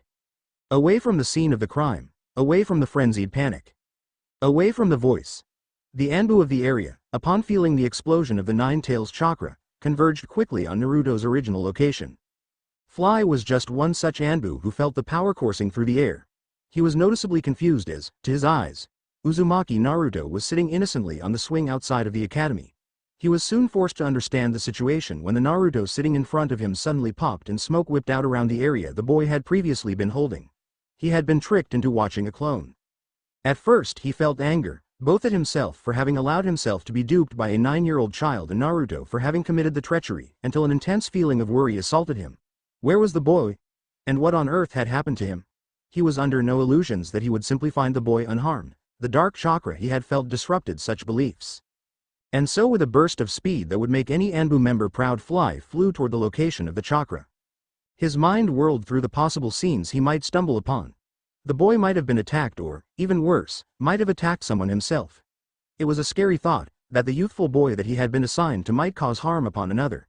It seemed to go against his very nature, but he couldn't afford to dismiss such suspicion considering the situation he was facing. When he did inevitably arrive at the scene, he sucked in a deep breath of relief. There wasn't any blood, bodies or destruction. That meant that Naruto hadn't completely lost control of himself. A small victory in the rapidly deteriorating situation. He jumped down to the source of what he now recognized as residue chakra and found himself face to face with a middle-aged villager. He looked momentarily at the man and realized that from the way he was shivering and the pure horror stricken on his face that he simply had to be involved in this mess. A cursory glance around the area revealed a distinct lack of blonde-haired children, and so he frowned under his mask. He pushed out a chakra pulse, sucking in a deep breath of air as he did so, and found himself once again disappointed. Naruto wasn't here. Speak. He commanded the man in front of him. The villager, who was balding at a rather early age, flinched at his voice and hesitated for a moment. Fly moved forward threateningly. What happened here? He paused after every word and laced his voice in a strong aura of killing intent. Immediately, the man dropped to his knees and began to babble. It's back. He whispered it quickly. It's back, it's back, it's back, it's... What's back? Fly barked at him, terrified to hear the answer. The fox. He sobbed loudly at this point. You have to understand, I didn't meant to do it. Fly stepped forward menacingly. Do what? I just knocked him around is all, once or twice, nothing different from usual. Fly had a strong desire to kill the child abuser where he stood but restrained himself, just a few hits. No. Nothing different at all. The man had clearly lost sight of the situation at this point and began to speak nonsensically. What happened? Fly accentuated the words loudly. I don't know, another sob. I went to hit him again. Fly vibrated in fury, when he suddenly went completely still. And then? The man paused and his eyes grew wide with terror. I felt it. The demon was back and it was suffocating me, making me want to die. I just wanted it to end. A few seconds of silence occurred before the man finished, and then suddenly, it ran away. Fly was tempted to spit at the man in disgust but managed to restrain himself at the sight of another individual rapidly approaching the scene. The Hokage had arrived with a furious expression on his face. He was dressed in his shinobi clothing and a single Anbu trailed behind him quickly. The two soon stood in front of Fly and Naruto's watcher felt himself under the intense, angry and questioning gaze of the Hokage. Report. The old man's voice was hardened. Fly immediately spoke. As permission parameters Anbu member Fly, followed flight risk. At this Sarutobi's angry exterior crumbled slightly to show a grief-stricken face. Uzumaki Naruto around the village. I was monitoring him around the academy when suddenly I felt a surge of foreign chakra in the village. Fly didn't bother to explain that it was the Kyuubi's chakra he felt. The Hokage already knew that. I was confused as I was currently watching the only person who could be responsible for the burst. The boy, however, turned out to be a clone and suddenly dispelled. Sarutobi grew furious at this. You allowed yourself to be tricked by a... He paused. We will speak of this later. Continue. Fly felt himself sweating at this point. I quickly moved to the area and, upon realizing that Uzumaki Naruto wasn't in the area, interrogated this civilian. He pointed at the man, on the recent actions he has undertaken. He couldn't prevent the tone of anger that slipped into his voice and Sarutobi seemed to notice it. Oh? The Sandaime asked carefully. This man, the disgust was obvious to all listening, assaulted Uzumaki Naruto, repeatedly. An explosion of chakra once again occurred but this time all knew where it came from. What? He snarled. Midway through the abuse the victim seemed to lose control of himself. He left the blanks to be filled in, before rapidly leaving the scene. There was a tense moment of silence as the Sandaime processed the information he had just been told. Fly felt himself needing to shift onto his right foot in order to calm his nerves but managed to prevent himself from doing so. The villager had no such restraint and began to visibly shake in fear from the angered expression on the Sandaime's face. If Fly were to hazard a guess he'd say that the man was probably thinking of the punishment he would soon undergo due to his foolishness. It was well known that Naruto was a dangerous person to trifle with when it came to the Hokage. Ever since his decision to inform the public about Naruto's burden, the elderly man had been racked by the guilt of his misguided planning. He had originally hoped that the love and praise of his village would fill the gaping hole Naruto would have due to the loss of parents. Of course, he was sorely mistaken and ended up forcing Naruto into a life of pain and misery. Considering his involvement in the situation, the Sandaime had quickly developed a sort of overprotectiveness when it came to the boy. Whether out of guilt or simple duty to look after a Konoha weapon, Fly didn't know. Regardless, the Hokage didn't take kindly to physical attacks on the young Uzumaki and each were imprisoned without trial and often given the harshest of punishments. Unfortunately, the man could do nothing to prevent the psychological damage that was inflicted on the boy, and nor could he prevent the neglect the blonde experienced at the hands of the people in the village. Fly, the man whipped his head toward the venerable leader. Take this man to the dungeons. Ensure he is treated appropriately for harming Konoha assets. And it was true. Naruto was nothing if not a Konoha asset. The fox ensured that. The man went rigid with shock as Sarutobi spoke, realizing the consequences of what he had done. Fly held no sympathy for the man's plight, however, and merely moved forward to grab his arms. "Hi, Hokage-sama," he whispered softly as he disappeared in a flurry of leaves, the man in his grasp. As soon as the two disappeared from his sights, the Sandaime allowed his face to darken considerably. Because of the stupidity of one person, all the work the Hokage had put into fixing the rift between himself and the boy was sure to be ruined. The old man shook his head to dismiss the depressing thoughts and threw his chakra outward, trying to pinpoint the location of the wayward Uzumaki. He had to find Naruto, and fast. Naruto hissed in pain as he landed awkwardly from his jump. He had just managed to leave the inner area of the city only to stumble into a training ground blindly. He clutched his head fearfully and dragged himself toward a nearby tree before finally collapsing under shade. The branches above him were waving softly from the wind, and if it had been any other day, Naruto was sure that he'd take a moment to appreciate the beauty of nature. Unfortunately for him, it wasn't any other day. No, it was today. And today just so happened to involve a loud, angry voice screaming at him in his head. "I can feel your fear." The voice had softened to a murmur now, almost as if its owner had realized that scaring Naruto wasn't working in its favor. "I can feel your anger." Another moment of silence, and it's invigorating. "Harness the darkness of your heart. Use it." The voice grew in volume at this point, and Naruto found himself shaking from the sheer presence of it. Naruto, panic-stricken, shouted wildly, "What's? Be silent, child." Naruto shrieked as he was interrupted before falling deathly silent. "I can give you what you desire. I can give you power." "Who are you? Accept my gift. Accept me." Naruto didn't have a chance to work out what the voice meant as he was suddenly subject to the most incredible pain he had ever felt in his short life. His entire body felt like it was on fire, like the very blood in his veins was acid eating away at the skin surrounding it. He writhed around frantically, the feeling overwhelming him. It was all-encompassing and simply mind-numbing. If anyone were to look at Naruto at the time, they would have seen the 9-year-old coated by a malicious red aura with waves of heat flying off of his body. Above his head one could see the image of a fox forming, its head rearing back to roar. This was precisely the scene the Sandaime and his loyal Anbu stumbled upon. Naruto rolling around in what could only be sheer agony as a red chakra encompassed his entire being. The Anbu reacted quickly, surrounding the boy and putting themselves between the old leader and Naruto. One Anbu in particular, with the mask of a cat, took up the frontal position and stared down at the boy. Naruto himself seemed entirely ignorant of the people watching him, and so, when a hand gripped on his shoulder, he flinched violently and lashed out with his right arm in a desperate attempt to get away from the contact. Rather than the boy simply throwing a pitiful punch at the Anbu member, a whip of corrosive chakra slung out of his body and slashed the man's hand. The man immediately jumped away from the proximity of the boy, a big welt beginning to form on his previously gloved right hand.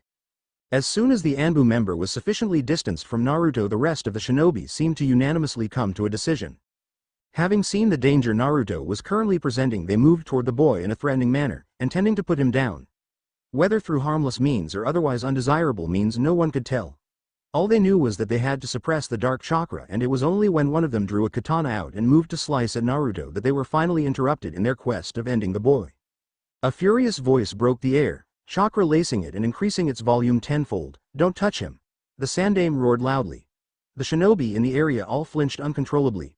The wizened leader had forced pure killing intent into his command, and so they all felt themselves fleeing away from the boy from the sheer power in the order. For a moment everything was silent aside from the thrashing of Naruto. Hokage-sama," and Anbu began hesitantly, his mask that of a rabbit. "I will handle this myself." Sarutobi turned to look over his soldiers, a disgusted look on his face. "He has been through too much already, and I refuse to allow you to burden him with injuries as well." Without a second glance the man strode forward, toward the dangerous red chakra flying around the blonde-haired child. Another Anbu, the only one brave enough, followed his leader quickly. "Allow me to restrain him." A sharp look forced him to quickly add, peacefully. If Cat were a lesser man, he was sure that he'd be sweating under the intensity of the Sandaime's perusal. "Very well," Hiruzen spoke slowly, "you would be the most appropriate." At the Hokage's acquiescence, Cat moved quickly toward the boy. He soon found himself standing in close proximity of Naruto, and, by proxy, the dangerous chakra. Even with his mind focused entirely on the objective, he could still feel the malice in the air. the desire to inflict him that was coating the very oxygen he was breathing. He brushed off such thoughts quickly and returned to his task. Slamming his hands down on the ground, Cat forced chakra through the dirt below him. For a moment nothing happened. Then suddenly a cacophony of sound broke through. Branches could be heard snapping as dirt gave way to huge monolithic wooden structures. Trees began to surround Naruto quickly, and as they did so one could see the grim aura surrounding the boy being slowly pushed back. They tightened around him, enclosing the gap between the child and the plant life. The Hokage grew alarmed as the trees closed within inches of the boy, terrified for a moment that they might crush him, but his worry was all for naught as Cat was a man of his word, the structures halting immediately around Naruto. After a few tense seconds the trees suddenly shrunk and disappeared back beneath the earth, leaving behind a small blonde-haired 9-year-old curled up tightly in a ball in their wake. A whimpering could be heard from the direction of the child and, where one had previously felt an evil chakra was instead only a suffocating cloud of despair. The Sandame didn't waste another moment, striding toward the crying boy with a speed not thought possible at his age. As he neared Naruto he was forced to take in the depths of damage that the Kyuubi had wrought on his container. Naruto had, whether from pain or fear, clawed at his face so hard that he was bleeding across both cheekbones. His fingers were raw from scratching the ground and his hair was singed from the heat of the chakra. All in all, it looked like the boy had just come out of fire jutsu. He took the last step toward the boy and gently called, "Naruto?" From his position on the ground a single blue eye opened up and looked out of the hair that had fallen in front of his face. At first there was no recognition in the eye, almost as if the boy were in some sort of trance, when suddenly he flinched away from the man with a horrified expression on his face. Stay away!" Naruto screamed. Sarutobi felt a pang of grief strike his heart at the boy's words but persisted, "Naruto, it's me. Gigi." Once again the boy flinched, and when the Sandame made a hesitant gesture to put his hand on the boy's shoulder the blonde practically leapt away in fear. He staggered around blindly, the fear evident on his face. "Don't come any closer," he was howling at this point, "I don't want to hurt you." He shivered as he spoke and Sarutobi realized with startling clarity that the boy wasn't scared of him, rather, he was scared for him. The old man moved forward with incredible speed, aiming to pick the boy up in a strong hug. It was no longer a matter of calming Naruto down but reassuring him that everything would be fine. Before he could grasp the child however, he slipped out of his grasp stumbling backwards in a sort of frenzied panic. His blonde hair whipped around wildly, the wind flinging the locks around as he moved. Before the Sandame could make another attempt to grab the boy the dark chakra of the tailed beast returned and began to pick up in pressure. The evil feeling in the area intensified and Sarutobi felt a growing pit of concern in his stomach. Naruto only seemed to be getting worse. It was precisely at this moment that a member of the Anbu squad surrounding the venerable leader decided to take action into their own hands. Rabbit darted forwards and chopped the boy in the back of the neck harshly. There was a single petrifying moment for the old Hokage where he thought the man had tried to kill the boy only to realize with a small amount of relief that it had only been a light hit. Nevertheless, it was enough to send Naruto into the world of unconsciousness and more than enough for the Sandame to grow furious with the offender. First, he grabbed the blonde boy's falling form and cradled him carefully for a few seconds, checking to see if he was in any danger. As soon as he was able he turned around to look at Rabbit coldly. "How dare you?" His gaze held a sort of dark, bubbling anger that the Anbu member had never felt before. To be subject to such emotion was unnerving to say the least, and the shinobi felt himself faltering under the intense stare of his leader. "I will accept any punishment you deem acceptable." He spoke resignedly and bowed his head in a sign of respect. "I just desired to prevent further danger to your person." There was a tense moment of silence where the Sandame stared at Rabbit with searching gaze. "Get out of my sight." The elderly man practically hissed the words, having trouble with letting the man go unpunished. Rabbit needed no further prompting and quickly disappeared into the trees surrounding the group of individuals. As he did so the rest of the Anbu, Cat included, shifted around uneasily. Now that the crisis had been averted it was merely a matter of damage control. Unfortunately for them, this was an incredible amount of damage. The Hokage took a moment to collect his thoughts before issuing commands quickly. "Cat," he turned to his most trusted Anbu member, "gather the elders. They are to meet me at sundown." The man in question nodded slowly and disappeared in a cloud of leaves. "Horse, follow up on the incident that instigated this issue. You have my full authority to punish those responsible as you see fit." It was a cold, callous order. One that surely signed away the death of the obtuse civilian who had attacked Naruto, but it was a necessary one. "As you wish, Hokage-sama." She too left a whirl of winds behind her. Everyone but Bird leave. There was a moment of hesitance as the group of elite shinobi realized they were being told to abandon their most important mission of protecting the Hokage. They followed the order quickly though, their sense of self-preservation kicking them into gear at the sight of Sarutobi's exasperated stare. There was a chorus of, "Hi," and then they were gone. Bird, the quiet, unassuming man stood to attention. Find Hitaki Kakashi. He is currently on leave. He is to head to the hospital as soon as possible and protect Naruto from harm. No one is to enter his room. The man nodded and moved to leave. Bird, the man looked back. No one. The meaning behind the order was obvious to the silent guardian of Konoha. The famed copy Nin was perhaps the Sandame's most trusted shinobi, and the express order to prevent anyone from entering was a clear preventative measure in the case of the dark forces of Konoha trying to move against the demon container when he was at his most vulnerable. That he was being ordered to find Hitaki spoke great deals of the trust the village's leader had for him, and so, despite his best efforts, Bird felt his chest puffing out and pride filling his body. He moved with an intense sense of purpose. It wouldn't do well to disappoint the man considering the faith he had just enlisted in him. As soon as the man left, the Sandame allowed the tension in his body to dissipate. He stared down at the boy in his arms and a sense of overwhelming despair clawed at his heart. Just how was he going to fix this? Uriah was worried. No, scratch that. He was downright terrified.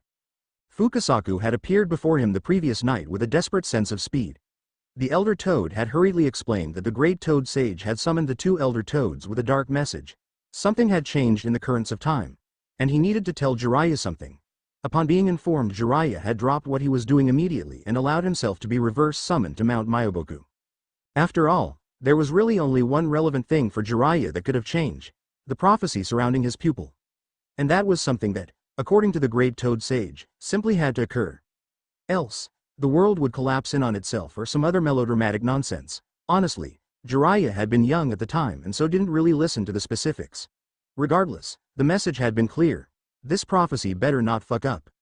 So Jiraiya felt that his nervousness was justified when he finally reached the entrance to the hall that the Great Toad Sage presided in. He breathed in deeply before entering at a brisk pace. As soon as he walked in, the huge toad in front of him opened his eyes and began to follow his form with an eerie preciseness. As soon as Jiraiya found himself directly in front of the huge toad, the amphibian sighed slowly. Jiraiya-chan, what are you doing here? The toad smiled softly as he spoke, and Jiraiya resisted the urge to rub his temple in frustration. The damned toad had already forgotten why he had called him. Shima didn't seem to find any humor in the situation from her position beside the toad and hurriedly explained, Ogama-senin, you called for Jiraiya-chan due to a change in the prophecy. The huge toad turned his gaze to Shima in confusion. But I have so very many prophecies. He hummed for a moment in thought before suddenly the beaming smile that had been on his face disappeared. Oh, yes. Ogama-senin? Jiraiya asked hesitantly. It's change. The toad heaved at this and a sorrowful gaze occupied his face. What do you mean? Jiraiya prodded carefully. The ambiguity of the Great Toad Sage was infamous. The child has changed. A pause, completely. Jiraiya didn't know why precisely, but the words of the toad sent a dark shiver down his spine. Hiruzen rubbed his temples tiredly as he stared across the small table in front of him and looked into the stone-cold eyes of his teammates. Homura was standing silently next to the couch across from the Sandame, the cogs in his mind clearly turning at the revelation that the Hokage had just told them. Kaharu, likewise, was simply leaning forward on the couch staring aimlessly at the table in between them. The Sandame would have liked to say that they were overreacting, that this display was all simply melodramatics, but for once he couldn't deny the cold hard truth. Today had truly been a colossal mess. Finally Kaharu looked up and began to speak. I am not one to say I told you so. Such childish remarks only bear ill will. But I feel compelled to point out that this chaos could have easily been avoided had you heeded my words on that cold night 9 years ago. She spoke with a cold assurance, confident in the Sandame's absolute attention at the time. And she was right to do so, for as she attacked him sharply, his head bowed lower in shame. You don't think I realize that? Hiruzen bit back, a touch of frustration in his voice. I am no less knowledgeable of my mistake than you are. Perhaps I am even more aware, considering I am forced to see that face every day. And those accusing blue eyes never relent. Hiruzen added silently to the statement. Whether the venerable leader was speaking of the portrait of the Yondaime that sat across from him or of the youthful eyes of Uzumaki Naruto wasn't clear to the elders in the room. And who pays for this mistake? You? No, she paused and swept her arms around them. Us? No, she looked out the window. The village? To a degree. He is a weapon, but a weapon might always be replaced. She stopped for a second here and turned her accusing gaze upon the Sandame directly. But the boy? The boy is lost to us. He is tormented by his very existence. Now, if the boy is the one who pays for the mistake, tell me, who precisely is at fault? The Sandame seemed to shrink in on himself as she spoke. It was a cruel thing to twist his paternal love for the boy like she did, but even aware of her dark intentions, he couldn't prevent the piercing dagger of grief that struck his heart as she verbally assaulted him. When she finally finished, he moved to defend himself, but no words could come out. He couldn't even manage a stutter. Is this truly the result of what I chose? It was a silent question to himself, and one not easily answered. When he had revealed the boy's status to the village 9 years ago, the elders had immediately begun to plot. Homura had demanded the boy be put under Danzo's care. A weapon he is, the man had said, and a weapon he should be brought up to be. Kaharu had alternatively desired the boy be cared for until the age of 3 and then shuffled through Junin, being taught all he was capable of so that in a decade the boy would be a sword to which Konoha could smite their foes. Regardless of the options, the Sandame had struck them all down ruthlessly. He didn't even dare to ponder such things when the corpse of Naruto's father was still warm, staring at him with those vacant yet brilliantly bright blue eyes. Instead, he had put Naruto in the orphanage and then, when needed, into an apartment. He had tried to as much as possible afford the boy freedom to choose his own way in life. Of course, much of that freedom was manipulated by the man. Naruto simply had to be a shinobi. But the small evils were worth the boy's chance at a somewhat normal life in the Hokage's eyes. But now everything he had done, the planning and plotting, he didn't dare call it anything but that. And the sheer love he held for the child friend to come crashing down around him. He was reminded of the old saying, the road to hell is paved with good intentions. Because he surely had wished only the best, but now, he wasn't sure if he should have even involved himself. Stop this display. Homura's voice cut into his thoughts. Such childish meandering won't help things. It doesn't matter where the blame lies. At this he stared at Hiruzen, making clear his belief of who was at fault, but what we can do to fix it. For a second Kaharu looked at Homura with a sneer on her face. Ah, ever the neutral party Homura. A low, derisive snort echoed across the room. Regardless, you were correct. This is pointless. The Sandame watched the interaction silently, content to allow the two to fight amongst themselves. When it seemed to have resolved itself, he decided to take charge. The most important issue right now is Naruto-kun. He spoke softly, daring them to interrupt. It is clear that we must provide an explanation for the Kyuubi's chakra. The problem is, we're not quite sure the effect it's had on his psyche. Kaharu nodded in reply. Most pertinent is his mental stability. If he's been negatively impacted by the situation, we may have to employ otherwise unsavory means. A cold fury struck Hiruzen at her words, if she was even daring to imply that they. A replacement Jinchuriki is not entirely unreasonable. No, the Hokage steeled his voice, don't voice such thoughts in my presence again. He would not allow them to extract the demon from Naruto and kill him merely for convenience. This was his mess, and he would clean it up. For a single moment he wondered whether if they knew the truth of Naruto's heritage that they would still suggest the same. The optimistic part of him, however little of it that still existed, believed that Kaharu would rescind such a desire. Even the aged woman held great reverence for the fourth Hokage. She had been grief-stricken by his death, much like the rest of the village. The realistic part of him realized that Homura probably already knew anyway. The man had an uncanny way of finding out that which is best kept buried. Your sympathies for the boy is precisely what produced this sordid affair, Hiruzen. Homura's voice was edged with frustration. If you had a more objective outlook, perhaps we wouldn't be in this situation. I recognize your concerns, he replied equally sharply, but my thoughts will not change. The boy is not to be touched. And he hasn't already. Kaharu's cold cackle followed her stinging comment, no matter. It's clear that there is only one thing that can be done in this instance. As the two stared at her silently, she added, the boy must be told of his burden. Homura nodded knowingly, seemingly accepting her statement as the only reasonable path. Hiruzen felt a cold hand grip his heart as he too nodded in acquiescence. I'll talk to him when he awakens. It's time he's made aware of his past. He worded what he said carefully, and such meticulous planning was rewarded by a sharp widening of Homura's eyes. So he does know. Hiruzen thought gravely. He had specifically stated Naruto's past in the hope that if Homura knew of the boy's heritage, he believed he was referring to that and so would give himself away through shock. The fact that the reaction he had been looking for had occurred was most troubling. It meant either that the precious information surrounding Naruto's parents had been leaked or that such a relation was too obvious to an intelligent eye. Both outcomes were as bad as each other. The elderly man recovered incredibly quickly from his mistake and his eyes glazed over into a dull expression of discontent, but it was clear to Sarutobi that the man realized he had given himself up. Knowing Homura as he did, Hiruzen expected the man to chide himself over the accidental outburst for the next few hours. It was especially horrifying to the man considering he prided himself on his control over his emotions. This is the last time I trust you, Hiruzen. Kaharu spoke gravely, "Another mistake and I'll be forced to look elsewhere." The Sandame didn't bother to ask about what she was referring to. The mental image of a crippled warhawk had already formed in his mind. Hitaki Kakashi was not easily scared. He was an elite Junin of Konoha, growing up in the darkest war of the shinobi world. This had a tendency to harden a man, and his time in Anbu only doubled his fortitude. In fact, the man could count on his hand the times he had been truly scared for one reason or another. The first had been when his father had killed himself. Stumbling upon the bloody corpse of their father wasn't something that could easily be forgotten by a child. From the moment he had lost his last family relation to the moment he had been put into the care of the now late Namikaze Minato, he had been terrified, both of what the future held for him and whether he would be able to survive it. He was utterly alone. Of course, that all changed when the blonde Yondaime entered his life. A Junin at the time, the Namikaze had cared for the sullen boy, keeping his distance when necessary and providing support always. Considering his stubborn and rude temperament at the time, Kakashi was amazed the man put up with him. Nevertheless, he had, and when two more individuals joined their quickly growing squad, Kakashi had scoffed. He would never form these supposed bonds again, not after his father. He was proven wrong. The resilient Uchiha and caring medic wormed their ways into his heart.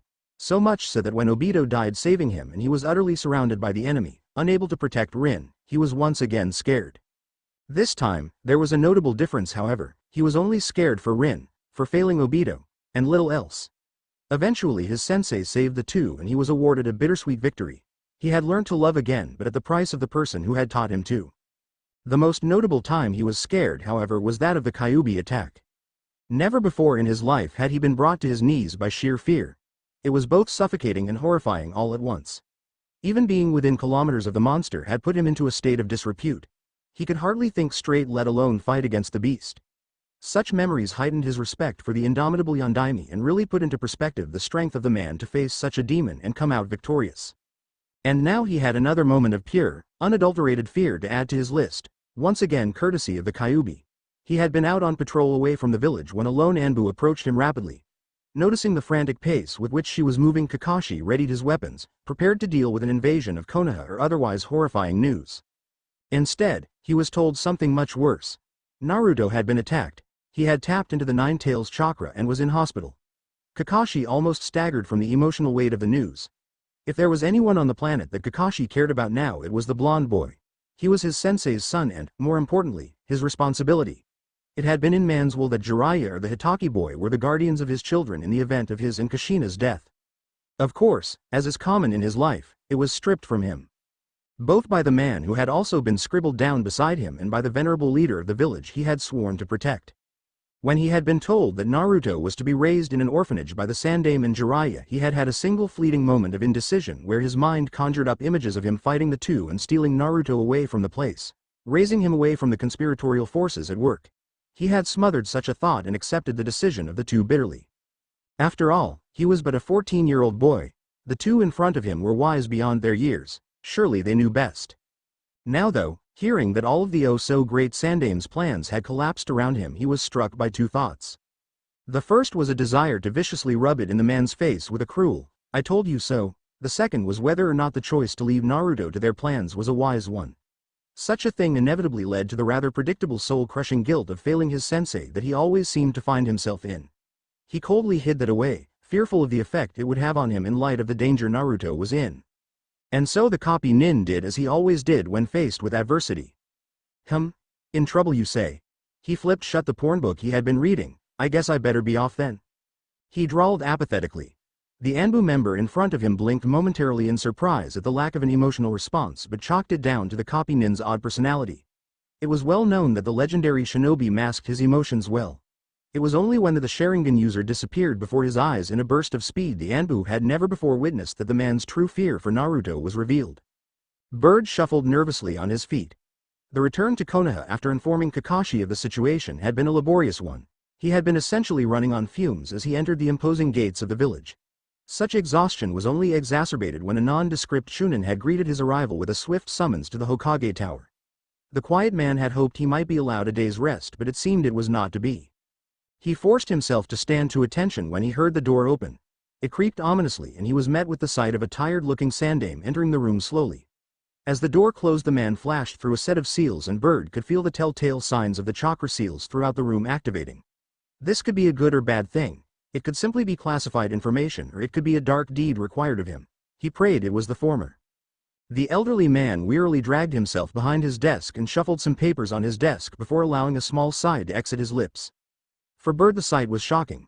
The man looked old, and throughout his time he had never seen the wizened leader so lax in his emotions. The man was usually either a stone-cold exterior or benevolent ruler. This was neither. This was a tired, depressed man.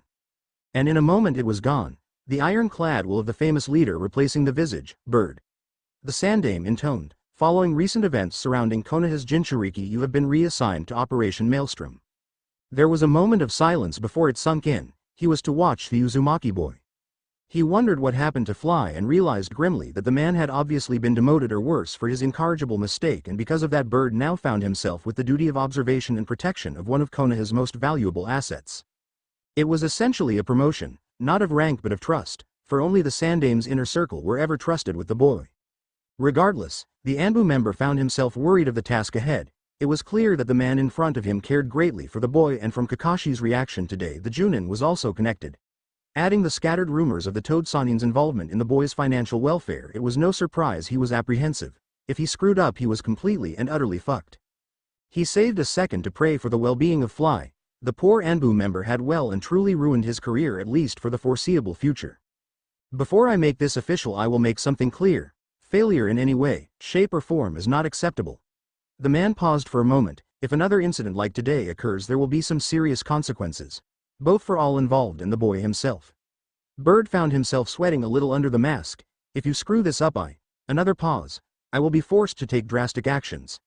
The unspoken, I will not forgive you, echoed in Bird's mind. The Anbu chose to respond at this point. I live only to serve, Hokage-sama. At this Sarutobi's gaze hardened and he stared at Bird for several seconds. Sometimes that's not enough. He clicked his tongue in distaste, dismissed. The Sandaime walked slowly through the hospital, enjoying the quiet peace of the building. For the first time in the day, he didn't have a meeting to rush to or an explanation to give. He could, for a small while, relax. Relaxing wasn't exactly a good thing though, as his thoughts then focused on the monumental task ahead of him. He was heading toward the room in which Naruto was sleeping, and he had a lot to talk to the boy about. He had been studiously thinking on the task for much of the day. How precisely was he to break it to the boy? To tell him that he had been cursed from the day of his birth by the very man he most idolized. Once most idolized, the Hokage corrected. The red-headed puppeteer seemed to have taken the Yondaime's place in Naruto's heart. Regardless, the man was someone Naruto had always admired. Indeed, much of that awe was spurned on by Hiruzen himself. He had desired that the boy have a sort of value and faith in the Hokages of old, and so had told him great stories of the three. The Yondaime had always been the most popular for the boy. After all, what kind of man could kill a demon? No kind of man. The Sandaime thought wearily, which was precisely the issue. Because of the decisions of his sanctimonious successor, if the blasted boy had simply allowed him to take his place. He had committed some deeds, dark ones at that were now only beginning to unravel. First on the list was the secrecy of the boy's plight. At least in reference to him. He had to deal with that first and foremost, and so focused his entire being on that. He didn't dare to even think what he would have to do to earn back the trust of both the boy and the village elite as a collective whole. And it was all because of one stupid, foolish villager. Needless to say, the Sandaime would ensure he earned his just deserts, if Ibiki hadn't already given them to him. As he neared the door to the room he dispelled his thoughts and knocked lightly. For a moment there was no visible reaction from inside the room before slowly, ever so slowly, the door creaked open and Kakashi's masked face greeted him. The man looked tired, and Hiruzen wondered what he must look like himself if the Junin in front of him was so exhausted. How is he? The Sandaime asked softly. His reply was a bland facial expression of, what the hell do you think? From the masked shinobi. To any other the raising of the eyebrows by the silver-haired man would have meant nothing, but to the Sandaime, who knew the man's quirks inside and out, he recognized the accusation filling those eyes, the disappointment perched on the brow. Sleeping. They have him sedated. It was a sharp reply, and the copy nin wondered if perhaps he was pushing the letter a little too much when it came to insubordination. They can stop that now. A weary reply if there ever was one. I wish to speak with him, and to explain some things. Kakashi merely nodded in reply before he hesitantly asked, Hokage-sama? The man drew his attention to the Junin once again. Perhaps once this is all over it might be best that Naruto have a guardian? Oh, the Sandaime questioned dangerously, and I assume you would be the only logical choice? His father, trusted in my judgment, the Sandaime cut in briskly, I appreciate your concern for the boy, but nothing will change due to this incident. He paused. This is a setback, I will admit, but it is no reason to cast off the veil of ignorance. It was clear what the man was referring to. The copy nin suddenly looking after the Jinchuriki after an attack. A blue-eyed, blonde-haired Jinchuriki would immediately cast suspicion over the boy's heritage. And that was something they had to avoid at all costs. Wars would literally be fought over the child. Despite his common sense screaming to agree with him, Kakashi couldn't help but feel angered by the way the Hokage described Naruto as a sort of plan, and once again felt a growing desire to whisk the boy away. Of course, as was common with him, the fortitude to do so quickly crumbled and he slumped his shoulders slightly in resignment. He returned his accusing gaze to that of a neutral one and pulled out a small orange book from his pouch. As he turned the pages, Kakashi added in a drawl, "By your leave, Hokage-sama." But he didn't bother to wait, instead leaving the man in a swirl of leaves quickly. It was a small slight, to leave without permission, but it showed how truly angered he was. Unfortunately, or fortunately, depending on how you see it, he was nothing if not an obedient man, and so that small action would be the only thing he would do. He had a weak will when it came to this sort of thing. Both he and the Sandame knew it. The first thing Naruto saw when his eyes wearily opened to the outside world was a white ceiling. He immediately recognized the tiling on the roof as that of Konoha's hospital. He was confused for a moment. Why was he in the hospital, and why did everything hurt so damn much? He blearily shook his head lightly to dismiss the fatigue still gripping his mind and moved his hand to wipe the sleep out of his eyes. A jarring pain struck his arm as he moved it, and he realized belatedly that he could hardly move his entire body without experiencing a sort of excruciating pain. It was this festering hurt that forced the memories back into his mind. He had been attacked. And what was that strange voice? And the power, the dark power. It had been so invigorating but also so very terrific. "I see you're awake." A soft voice punctured his thoughts. Naruto turned his head ever so slowly to the direction from which the voice came and was greeted with the sight of a grim-faced Hokage sitting in the seat beside his bed. He wondered why the man saw fit to wait on him until he remembered the confrontation on the outskirts of the forest. The elderly man had tried to calm him down. Calm him down from what he still didn't know. Naruto articulated his concerns in a manner typical of him. "You're in the hospital. You were taken here after you fell unconscious yesterday." Naruto had a grief-stricken expression on his face at the mention of the previous day. Sarutobi seemed to recognize his desperate confusion and spoke lowly, "I'm sure you have many questions." Naruto didn't bother to reply, merely nodding his head weakly. He tried to formulate an answer, but the words died in his throat. Just how on earth could he broach such a confusing mess to the man in front of him? The man he trusted above all others, who seemed to have a clear idea of what had happened. And if he knew so much about this weird power, why hadn't Naruto been told?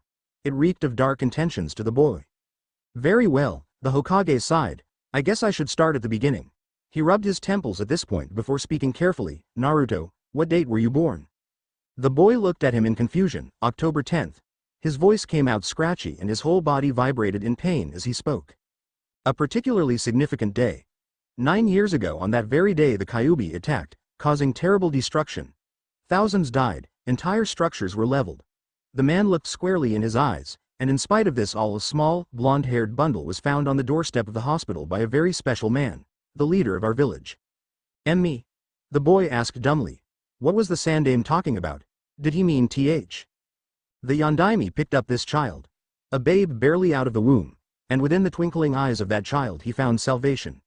The man paused for a moment and allowed Naruto to process his words. In his very arms was the solution to the horror that had befallen upon Konoha. The end of the terrible demon and its chaos. "I don't understand," Naruto asked hesitantly. His mind was already whirring through possible scenarios. What could he have done to stop the Kyuubi as a baby? And all it required was a sacrifice. The man braced himself for the next line, a two-pronged one at that. To save the village and the people in it he had to give his life. This was accepted easily by the Yondaime. It was his duty to do so, and find someone to bear the darkest of burdens. WWH. The Yondaime sealed the Kyuubi in the child, giving up his soul to do so. For his efforts the people had been saved, the baby had been saved, but the child was given a huge responsibility. It was him who had to hold the monster at bay, keep him chained and caged, much like the marks of the kitsune on his cheeks had foretold. Naruto shakily raised a hand to his cheek and felt his whisker marks meekly. "Naruto, on the day of your birth you became a hero. The Yondaime sealed the 9 tails in you, and so you saved the entire village from certain destruction. A monster." It all made sense now. The cruel words that viciously struck him, the inescapable loneliness that shrouded him in despair, The curse that was much of his existence, all caused by one man. For a single brief and terrifying moment Naruto felt a surge of uncontrollable hatred well up inside of him. The image of the Yondaime conjured in his mind and he felt himself strangling the man, screaming at him, telling him how much the Hokage had doomed his entire life. His hands shook in front of him and he let out a small, sorrowful sob as he allowed the dark feelings to overwhelm him. The man had ruined his life, and for what? To save this stupid village? It was only when he heard the dark chuckling of a sinister being in his mind that he paused in his sorrow. Someone, or rather, something, was taking delight in his hatred for the man. It brought the boy back to reality. He could blame the man all he wanted, but there was still a much more obvious culprit.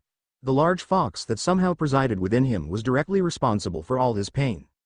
The Sandaime seemed to notice his inner turmoil and so calmly explained, "I know this is hard to take in, but you must stay calm. The anger is what caused the incident yesterday." Nothing terrified Naruto more than the idea of feeling that dark, malicious power coursing through his veins again, and so he took deep breaths to try and calm his panicking heart. This only seemed to worsen the situation and he soon had his hands on his head, his breathing growing increasingly shallow as time went on. Hiruzen realized the boy was beginning to have a panic attack and so did the first thing he could think of. He leapt out of his toward the child and threw his arms around the small 9-year-old, hugging him fiercely. At first Naruto almost lost it when the physical contact occurred but quickly stilled when he recognized the caring and desperately worried temperament of his grandfather in all but name. He quickly returned the hug and began to cry softly into the man's shoulder, "I was so scared." The man didn't reply, merely placing a soothing hand on his back and holding the hug. After almost a minute of staying the way he was, Naruto finally felt himself calm down enough to pull out of the physical embrace. He looked down immediately at his hands, clenching them as he did so. "Naruto?" The Hokage asked softly, "Are you okay?" The boy didn't answer and instead refused to even look at the man in the eyes. He couldn't look at anything anymore, at least not in the same way. Everything had changed. He realized with a start that a vicious hate for much of the village was beginning to fester in his stomach. Perhaps it wasn't even the people individually but the ideology of the place as a whole. He hated that they stood for camaraderie and yet so easily cast him aside. He hated that his life seemed just so fucked up. Most of all though, he hated the lies that suffocated him, that held him down. He finally forced himself to look out the window and by chance his gaze landed on the kind gaze of the Yondaime's face on the mountain. He tightened his fists in frustration as an ambiguous feeling took over him while he stared at the man. He certainly didn't hate the man like he did a moment ago, but no longer did he contain the old admiration for the man he had once had. In its place an empty feeling had settled. No, he didn't particularly like the sight of the man any longer. Or the idea of the Hokage for that matter. And that worried Naruto more than anything, because that meant everything truly had changed. Naruto glumly allowed himself to be checked over by the doctor as he sat on the bed with his legs crossed. The woman would insistently pull on his skin all over his body and seemed to take a perverse pleasure in poking sharp objects into his sides. It all seemed like a big conspiracy to annoy him as far as Naruto was concerned. Regardless, he put up with it silently. It would only be a few more minutes before he'd be allowed to leave this prison. They called it a place for healing, but the blonde knew what they were really up to, causing suffering through sheer boredom. Finally, after what must have been an eternity, the woman hummed lightly to herself and stood away from him. Naruto watched as she marked something down on her clipboard before looking at him with a neutral glance and nodding half-heartedly. She then quickly strode out of the room. While she did give him the cold shoulder, Naruto couldn't find it in himself to care like he used to. In fact, if he were honest, he didn't want to interact with anyone at all at this time and so found a small amount of relief in her attitude. Naruto flipped his legs over the edge of the bed and stood gingerly, stretching as he did so. It had been almost a week since he had been forced into the hospital, since he had learned about that, and he still hadn't quite processed everything yet. As per his usual custom, Naruto shoved it aside with a cheery exuberance, elated for the moment that he was allowed to leave the hellhole they claimed was a hospital. So, with a soft grin on his face, the 9-year-old boy strode out of his room and out of the building entirely. He ignored the thinly veiled looks of disgust that followed him as he did so, instead focusing his thoughts on what he should do with his free time. It was Sunday and so he had the rest of the day off to use as he saw fit, but tomorrow he had the academy. A shiver went down his spine as he thought of school, the first day back since the incident. Unfortunately, as the boy walked through the streets, his cheery disposition soon evaporated in the face of overwhelming hate. The looks on the villagers' faces soon dispelled any happiness the boy had previously attained and instead returned his thoughts to the revelations of the last week. He could no longer ignore their treatment of him with a veil of confusion. Being aware of why they hated him removed that ability, that defense mechanism. Instead, Naruto's own anger festered and, as a particularly courageous villager walking near him openly sneered in his face, he forced a look of absolute loathing onto his face. He directed it straight at the individual, an aged woman, and she visibly shrank in shock. They had never received a negative reaction from the boy, and so such a thing was very disconcerting to the woman. Naruto had no sympathy for the woman as she stumbled, however, and instead walked off with a sneer on his face.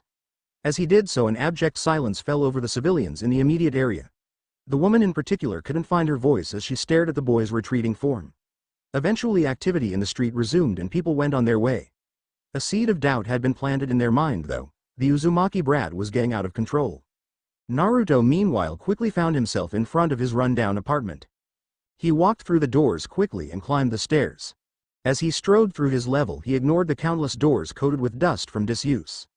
When he had moved in, the floor he was on had been deserted quickly. At the time he had foolishly thought that such actions from the people who used to live there was merely a result of whatever evil he had done to cause their ire. Now though, he wasn't so sure. It seemed like another one of the Hokages, and he called him Hokage because the fond, old man, no longer felt right on his tongue. Many machinations to protect him. With the recent knowledge he had attained, Naruto wouldn't be surprised if there were Anbu members in the rooms watching him. It would go hand in hand with the week he had had. The old Naruto would have shrugged off such observation with blinding optimism. This was a new Naruto though.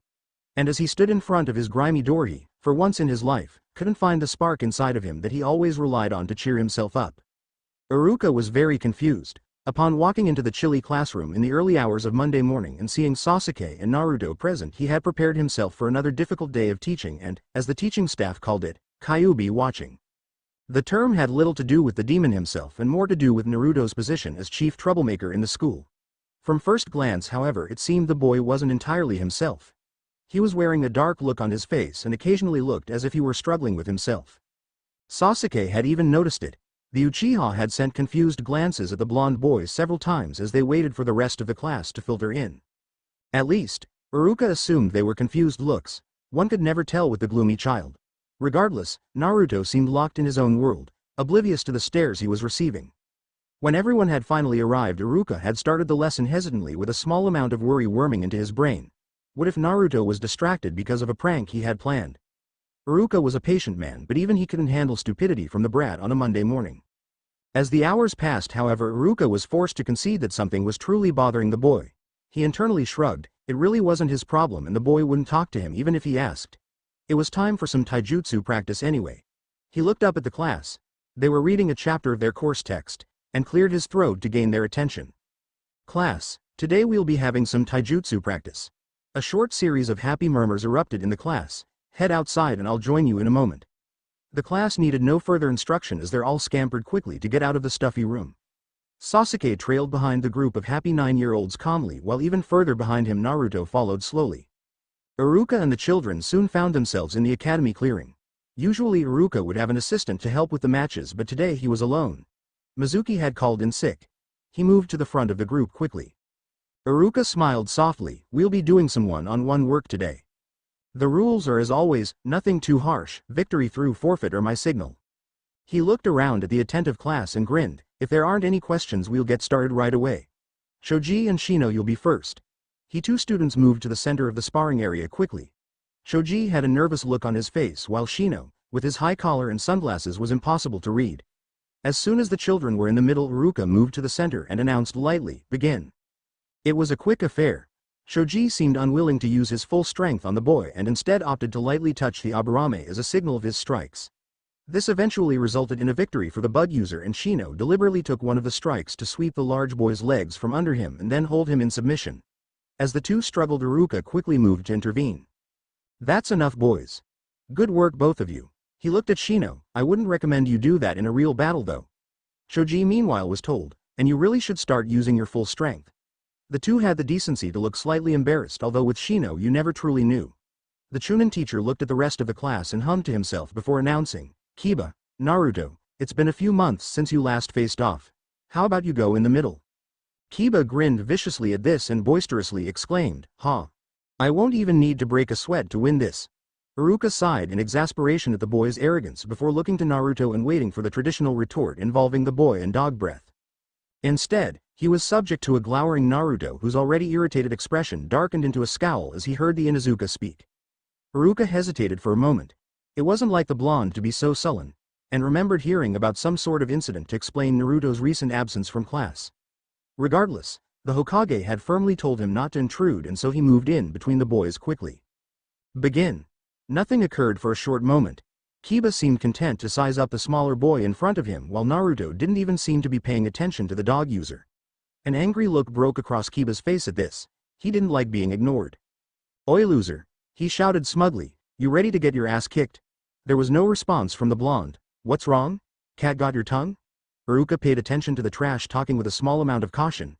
They let such a thing occur primarily because it would happen on the battlefield, and so the children needed to learn how to keep their emotions in check, but he wasn't sure if, from the look on Naruto's face, it was the best thing to do to the boy at the time.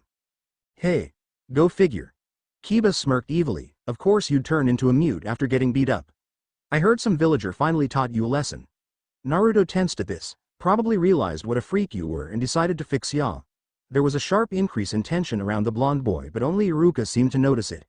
Before he could move to interrupt the fight, Kiba continued his tirade. "Did he take your tongue from ya? Thank God, I was sick of hearing your UG." Kiba was cut off from his rant when Naruto suddenly moved. Iruka found himself shell-shocked by the speed the boy displayed. He didn't have that level of skill a week ago, and so didn't react when Naruto quickly closed the space between him and Kiba. As the boy talked, Naruto raised his leg and, in a display of barely contained fury, brought it down on the side of Kiba's leg.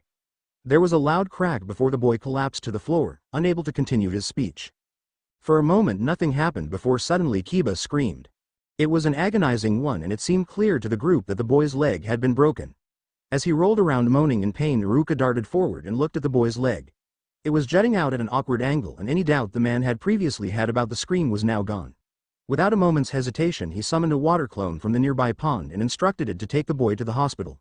That was a serious break, and he knew the child needed medical attention.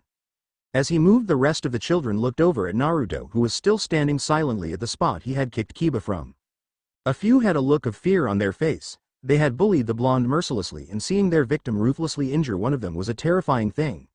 A few more had looks of interest on their face. Sasuke was staring intently at the boy. No one aside from him had ever injured someone like that before, and so the willingness to do so immediately caught the Uchiha's attention. Shikamaru meanwhile had sat up at the scream and was also looking at Naruto with a peculiar look on his face. For him, the mystery revolved around Naruto's sudden transformation of character. The Uzumaki he knew would have just screamed back at Kiba rather than physically punishing him. He didn't even know the blonde was capable of such damage. Iruka turned angrily to Naruto. "What the hell do you think you're doing? This is a friendly spar." He looked at the blonde intensely. That was vicious and unneeded. Naruto didn't immediately respond to his dressing down, and so Iruka added, "Well, what do you have to say for yourself?" Naruto tilted his head slightly before a look of sullenness crossed his face. "I don't care." Iruka almost threw a fit at that before he contained himself. "Well then, you'll learn to care when you stay behind after class and clean up the academy halls." Before Iruka could even finish his sentence, another voice interrupted him. "That's not right." It was odd enough that another student was supporting Naruto, but what made it even weirder was the individual in question. Kiba taunted him and was punished for doing so. Aren't these spars meant to be simulations of real conflict? Besides, I've done similar and not been punished. Sasuke spoke demurely, as if he had little actual interest in what he was saying, but the look he was giving Naruto as he spoke betrayed how curious he truly was. Iruka hesitated for a moment. The raven-haired child was right. He had been left off for worse. He nodded slowly. "You're right." He turned to Naruto. "I'll let you off, but do it again and there will be consequences." Naruto didn't visibly react. To him, the Chunin's subservience to Sasuke was just another example of the bullshit he had to deal with. Naruto shuffled on his feet impatiently as he waited outside the hospital. It wasn't that he was unable to wait, he just hated being around the particular building for any longer than he had to. Regardless, he'd swallow the uncomfortable feeling down as he waited for Hisoka.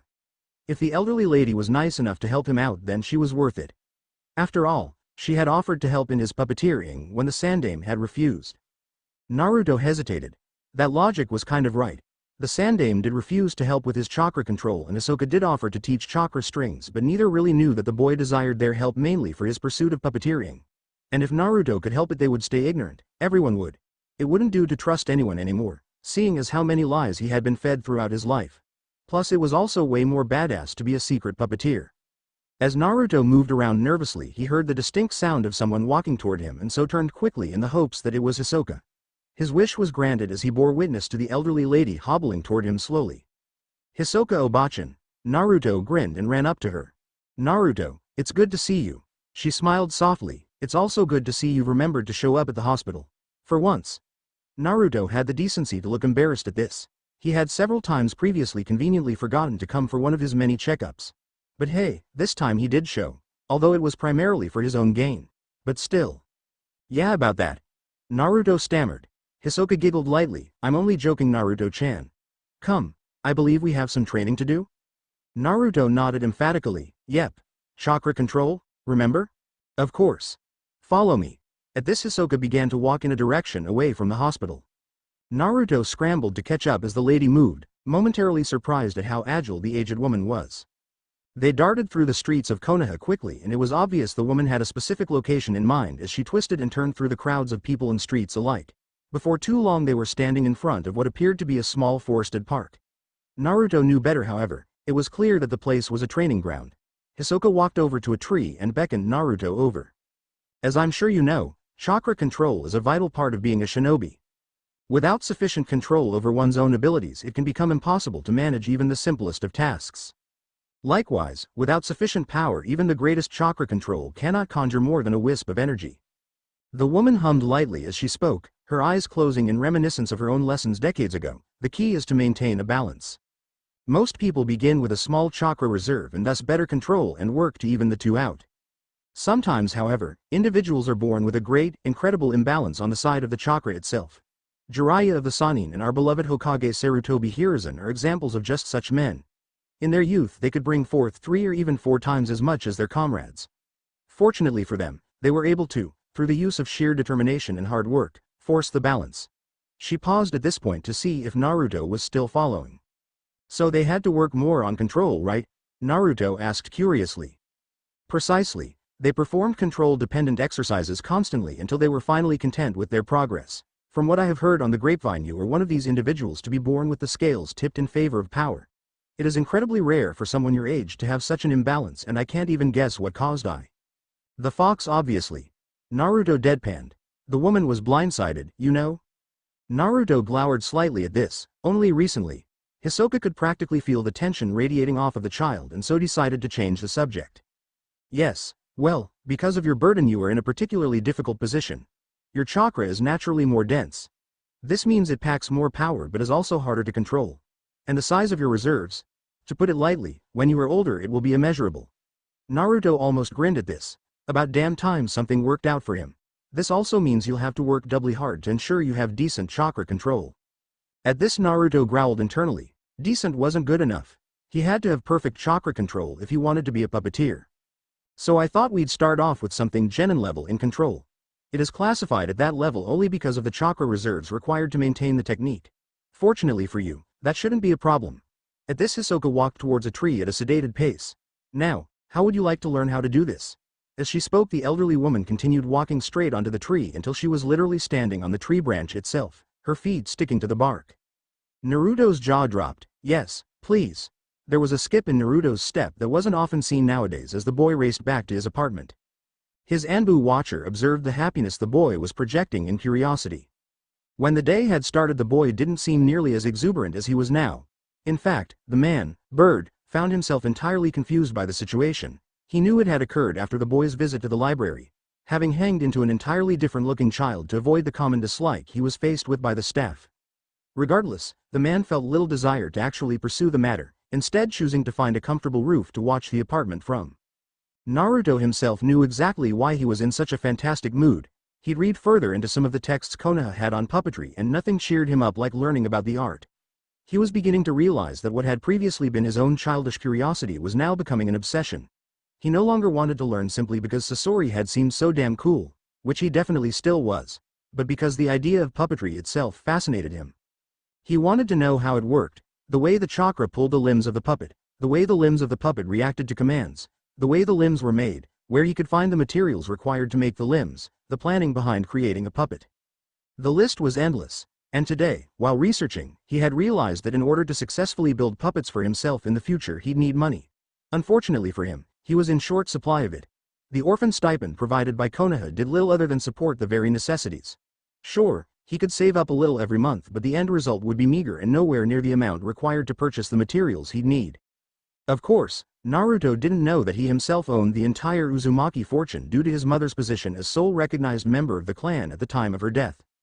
And considering the clan had achieved fame through their prowess in the sealing arts, something very rare and incredibly expensive, it was no small amount. Combined with his father's very respectable savings as a result of his life as a shinobi, this left Naruto with a rather hefty sum.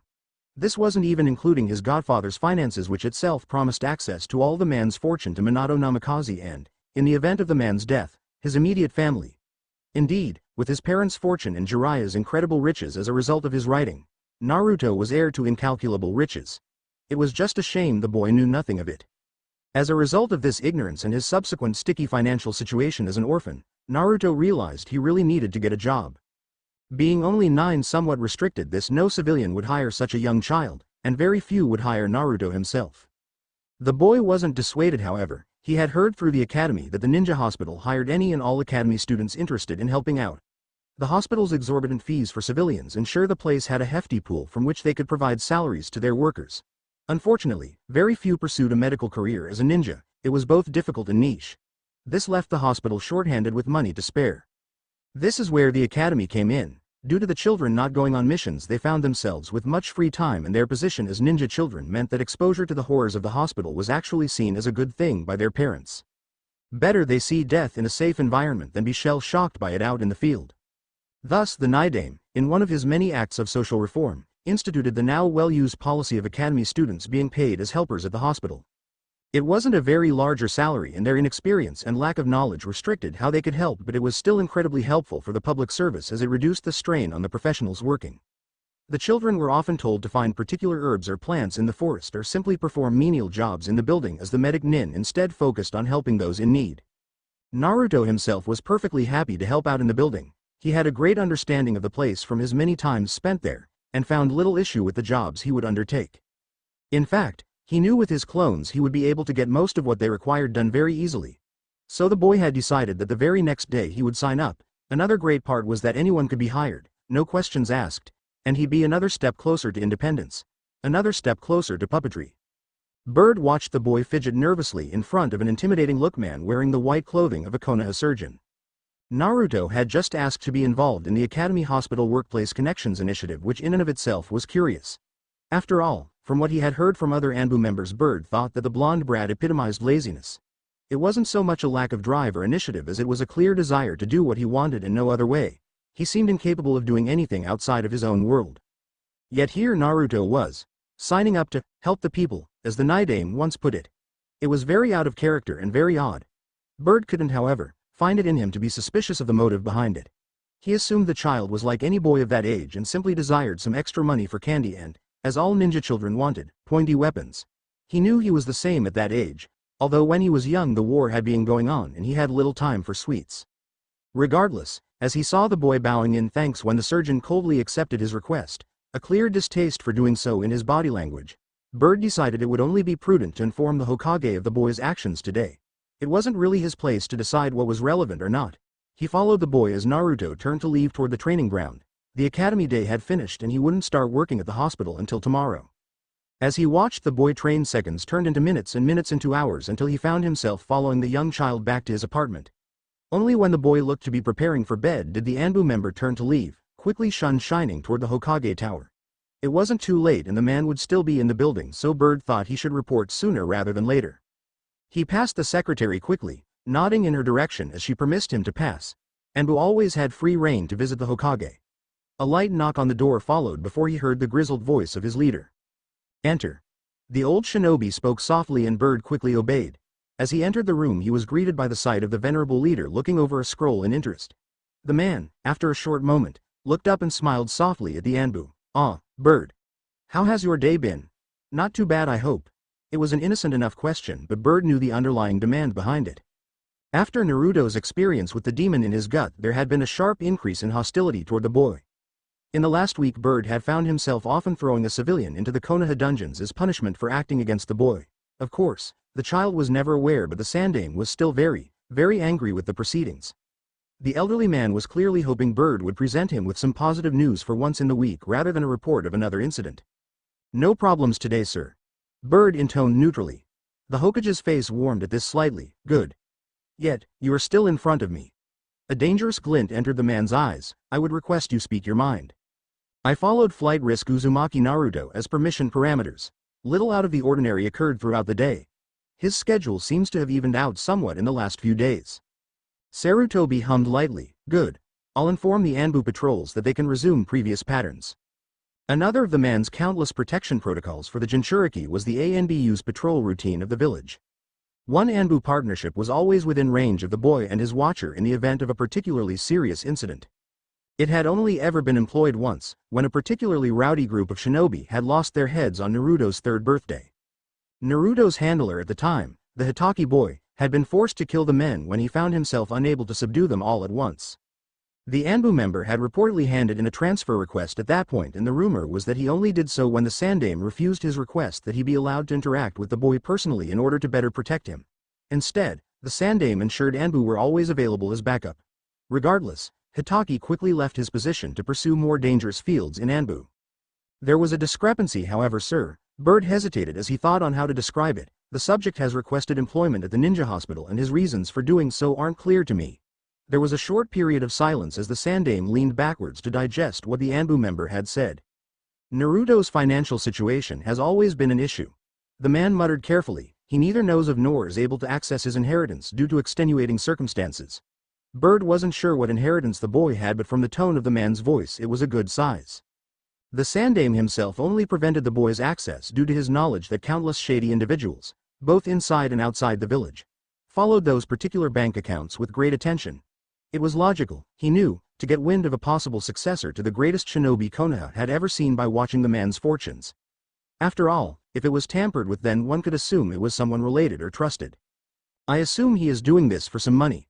Sandame didn't even bother to think of what the money was being spent on, probably pranking equipment, "so I see no issue with this occurring. Leave him be." Bird bowed his head lowly in acquiescence. The atmosphere was oppressive and grim, the tunnel walls leaving little to the imagination. It was a wonder to the man standing in the center of one such tunnel that the dank exits weren't constantly explored and operated. More forgotten relics of the Second Shinobi War. He had arrived within in minutes. As prompt as a man in his position could be expected to be. And so he stood silently as he waited his leader to show himself. A minute turned into 10, then into 30, and just as he was about to leave for fear of being found, he heard it.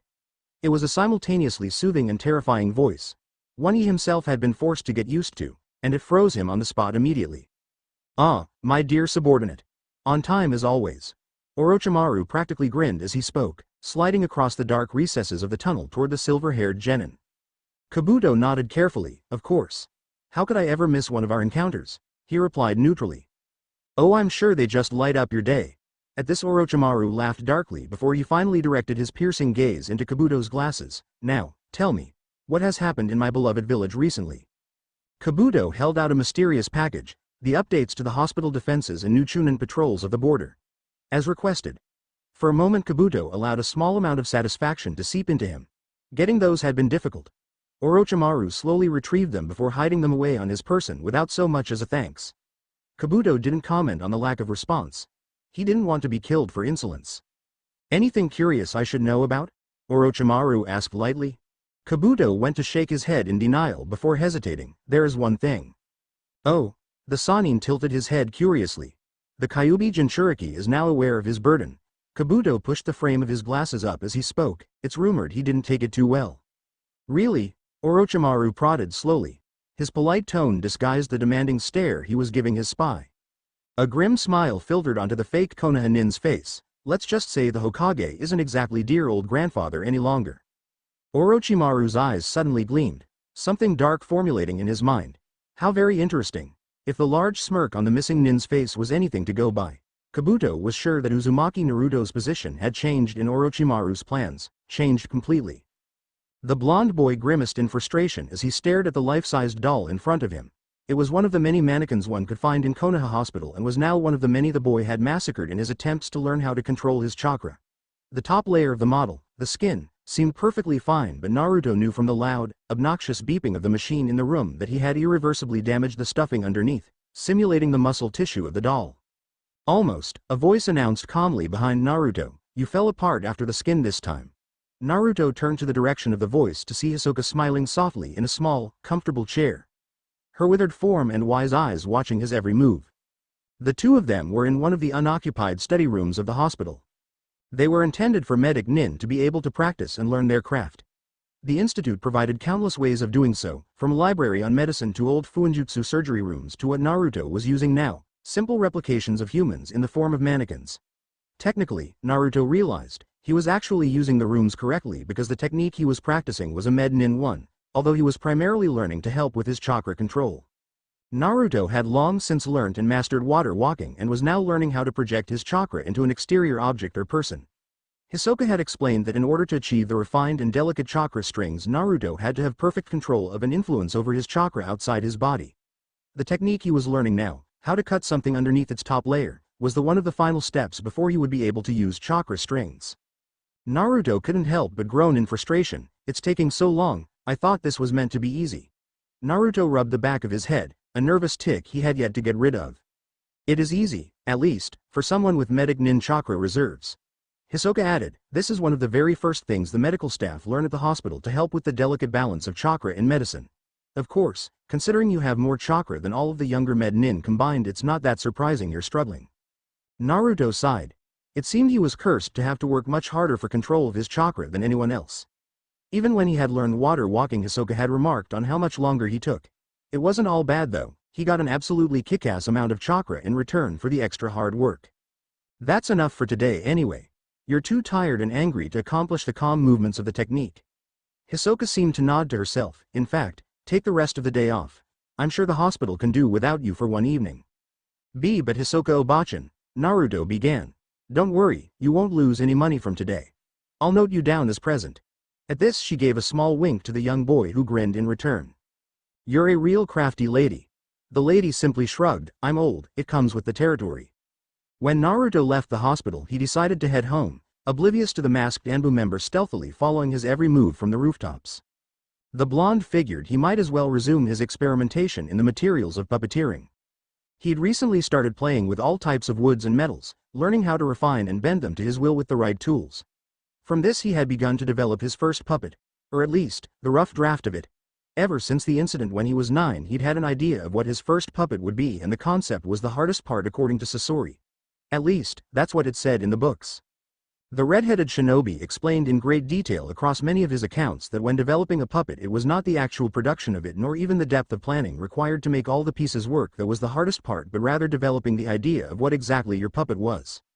In his words, he described it as the birth of its life and soul, his artistic freedom. Because of this, the name of one's puppet was one of the most crucial steps and one that had to be done as early as possible. So, when Naruto strode into his apartment, quickly entering his small bedroom that he also used as a workshop, the reason being an absence of windows and thus of possible surveillance, he knew precisely what, or rather who, he was staring at when he saw the wooden human frame on the table. It was Bakemono, monster, and for Naruto it was many things. A product of his growing talent in puppetry. A beginning step on his journey of power and acknowledgement. A symbol of his childhood and everything he hated about it. For him it was more than a weapon. It was even more than his own artistic expression. It was a recognition of where he'd come from and where he was going. For a puppet it looked remarkably normal. It was designed to look like a normal male human being, its blonde hair and dark wood an attempt to reflect an older version of himself. So far he'd only designed retractable claws when it came to the weaponization of it, but Naruto was very pleased with his progress nonetheless. After all, he had finally started building a puppet. He still didn't know exactly what that meant to him, but ever since his dreams of being Hokage wilted, his pursuit of puppetry had risen in importance. For now he simply recognized its position as a core part of who he was and wanted to be. The blonde leaned forward, his eyes darting across the table and hand feeling the rough wood of the puppet. It was time to get to work. Sasuke wasn't entirely sure when it had happened, but in the last year Uzumaki Naruto, the incomprehensibly stupid blonde boy who had been nothing more than a nuisance, had changed. He turned into something much more significant. His pranks had abruptly stopped, and with it his foolishness in class had gone too. He no longer cracked jokes or acted silly. In fact, it seemed as if where before the boy had actively sought attention, he now avoided it or at least held no care for it. It was what accompanied these changes that interested the Uchiha though. Ever since the boy had stopped messing around and started paying attention in class, he'd gotten a lot better as a ninja. And it wasn't a slow upward trajectory to the middle of the pack. Rather, it was an incredible rise that occurred so fast even the teachers were blinking back stares of amazement. Naruto was no longer the dobe and nor was he average, he was in the top echelons of every class and field. His taijutsu had transformed into a brutal, efficient style that relied on evasion and he'd mastered the basic 3 ninjutsu to the same level as Sasuke. His academics were likewise astounding, now only beaten by the Uchiha and the pink-haired girl, Sakura. And his weapon use. That was what shocked the raven-haired academy student the most. Naruto handled kunai and shuriken to a degree he'd only seen his brother perform. Every shot was on target, every single shot.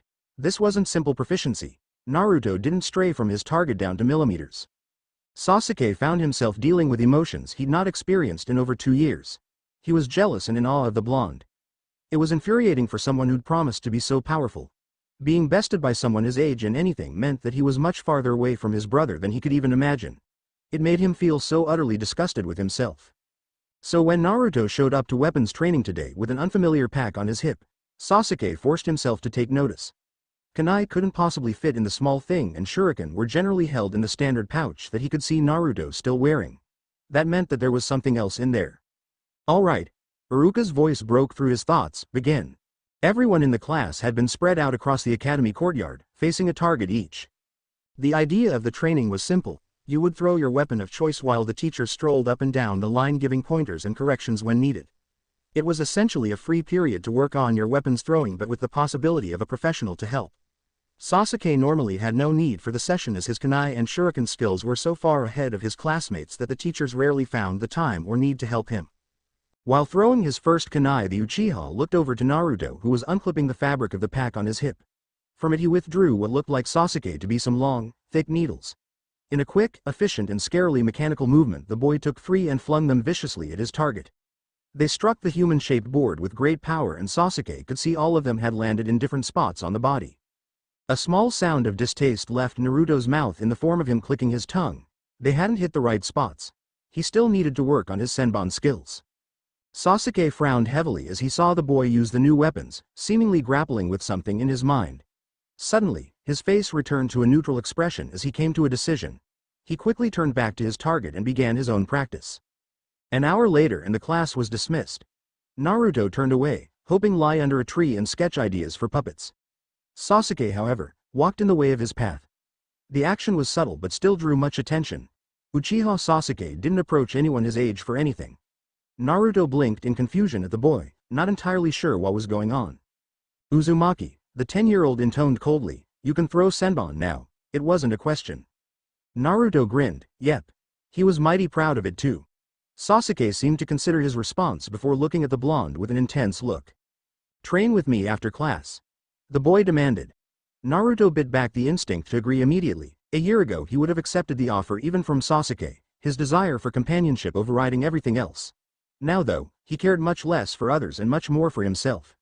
The idea of dealing with people he didn't know, of trusting people he didn't know, made him uneasy. The children near the exchange watched on with bated breath. Uchiha fucking Sasuke had just asked someone to hang out with him. Unless this was a dream, they were witnessing a miracle. And for the clan children and the more astute children this meant so much more. The Uchiha boy represented a lot in Konoha. With the death of his clan he was the sole heir to a fortune that spanned across Fire Country, to connections that went as deep as the daimyo's court and alliances that dated to before Konoha's founding. For all intents and purposes, if Sasuke aligned with you, then you were set for life. People of lower status would bend over backwards for you to avoid trouble with the Uchiha name. Only the Hyuga and the late Senju and Uzumaki were on equal footing.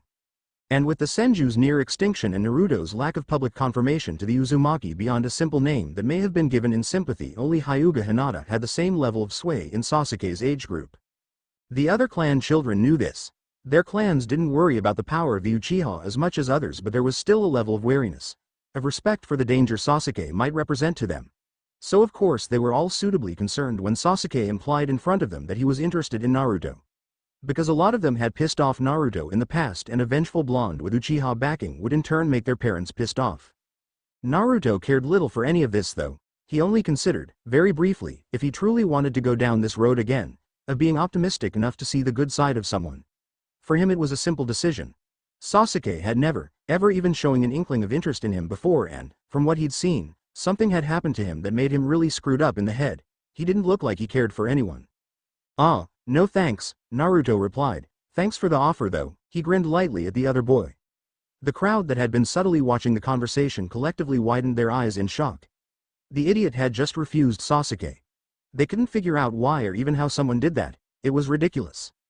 Sasuke was equally amazed. What? His tone was more one of bewilderment than actual anger. "I said, well, I mean, nah, I don't really want to train with ya." Naruto paused, a contemplative expression flickering across his face. "Nothing against you. I'm just, I dunno, not that interested in the whole friends thing anymore." The blonde began to walk, passing the Uchiha's shoulder. "Anyway, I really do appreciate it. Always thought you were an ass, but I guess you're nice after all. I like that." And with that, Naruto continued toward the tree he had originally been intending to sit under.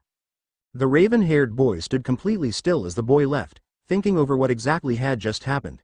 Unlike the crowd, he wasn't particularly irritated or offended by the boy's blasé dismissal of his request. Nor did he feel a sense of injustice or anger at the ignorance of his clan's name. Sasuke frowned. Instead, he felt even more intrigued by the enigma that was Uzumaki Naruto. As soon as class finished, Naruto found himself venturing into one of the more dangerous training grounds available to those under Junin level. At first glance it looked like a simple forested area, nothing out of the ordinary when considering the normal training grounds the boy would use. It was what was in that forest though, that made it so problematic. The place had been deliberately cultivated as a breeding ground for countless poisons found in natural plant life. There was anything from paralytics to hallucinogens scattered throughout the greenery of the area, and for that reason alone academy students typically avoided it. After all, most of them hadn't even seen a dangerous poison, let alone be able to fight them off in the chance they accidentally be infected.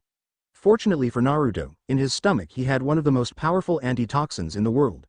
There was, and the blonde knew from extensive testing in the privacy of his home, quite literally nothing in this training ground that the fox couldn't fight off. For all intents and purposes, Naruto was immune to everything around him, and so he had no problem picking anything he wanted out from the area. His growing appreciation of poisons could be riddled down to an understanding of their intrinsic connection to puppetry. The subterfuge of puppets and poisons went hand in hand, and Sasori was perhaps the greatest example of why. You could count on one hand how many people there were in the world that could combat the elusive missing nin's dangerous toxins. For a moment Naruto wondered what would happen if he was infected with one. He instinctively knew that even if he did survive, it would not be a pleasant experience fighting it off. While he gathered the poisons, hoping to mix and match them later on at his apartment, he was unaware of the silent gaze of his Anbu watcher, having thought he'd thrown him off with a clone. Bird of course didn't fall for such silly antics, as Fly's costly mistake served as a reminder constantly. So the man sat quietly in a tree, watching as the blonde boy collected plants and herbs for several hours before finally moving to follow the boy back to his apartment. When Naruto entered, he finally allowed his guard to drop before turning to the Hokage tower and moving at a brisk pace to inform the Hokage that Naruto's interest in poisons had yet to drop.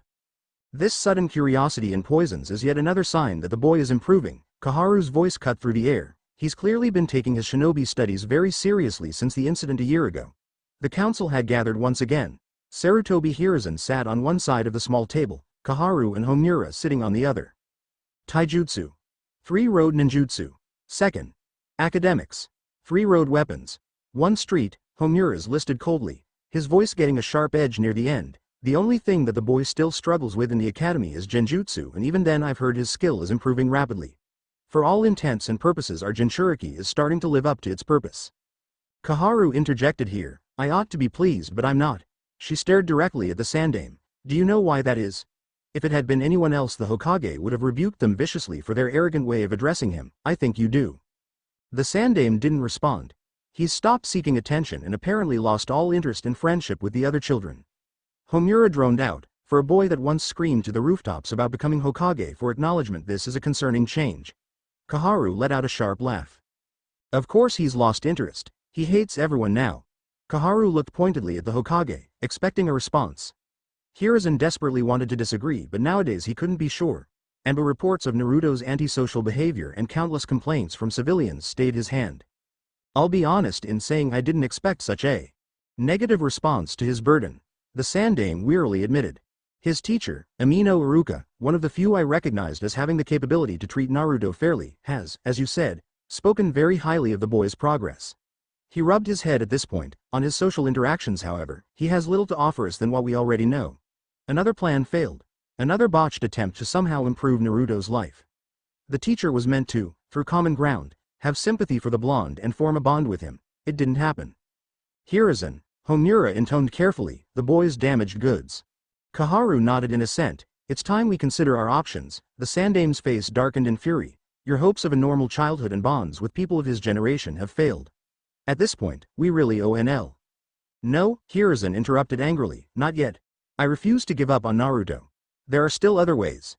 He sighed deeply. Hitaki Kakashi has repeatedly asked for contact with the boy. If we allow this request, then Naruto might find some solace with a similar soul. The elderly man tried to calm his rapid heartbeat. When he becomes a genin, we can place him on Kakashi's team. Homura stayed silent as he finished speaking, considering the plan. HMPH, Kaharu sneered, so we return full circle to what I advised from the beginning.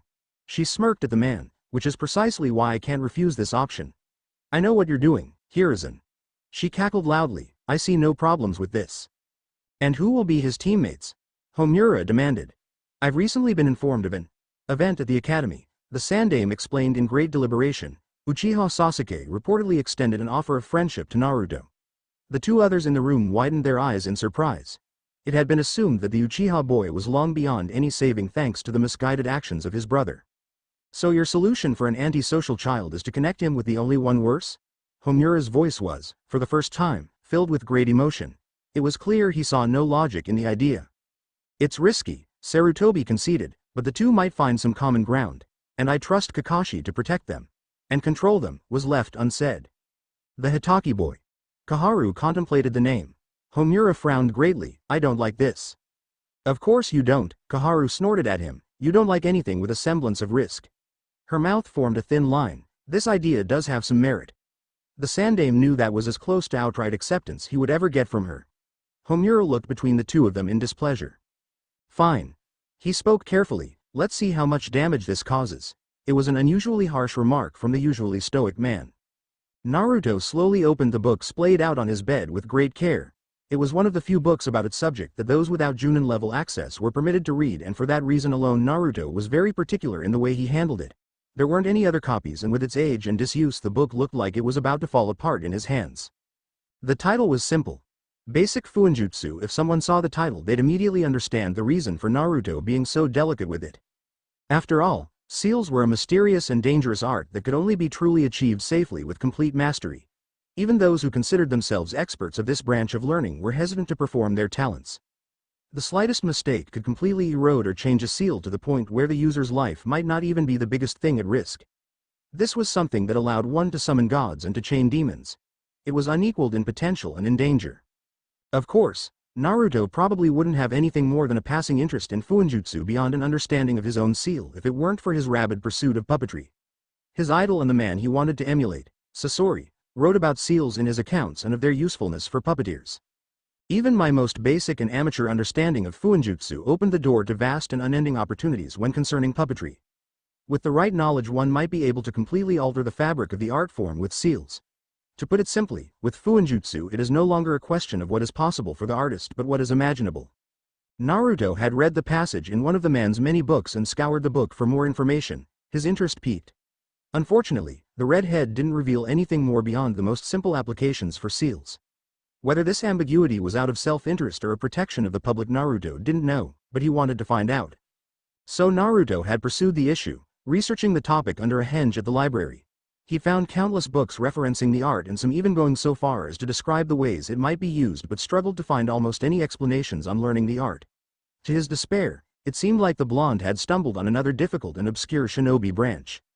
He didn't let it deter him, however, and when he finally found the book currently in his hands a wave of satisfaction washed over him. Now, all that was left was to read the thing and consider the possibility of devoting some time to the art. After all, if it truly did increase the cool factor of puppetry as Sasori implied, then he certainly wouldn't complain.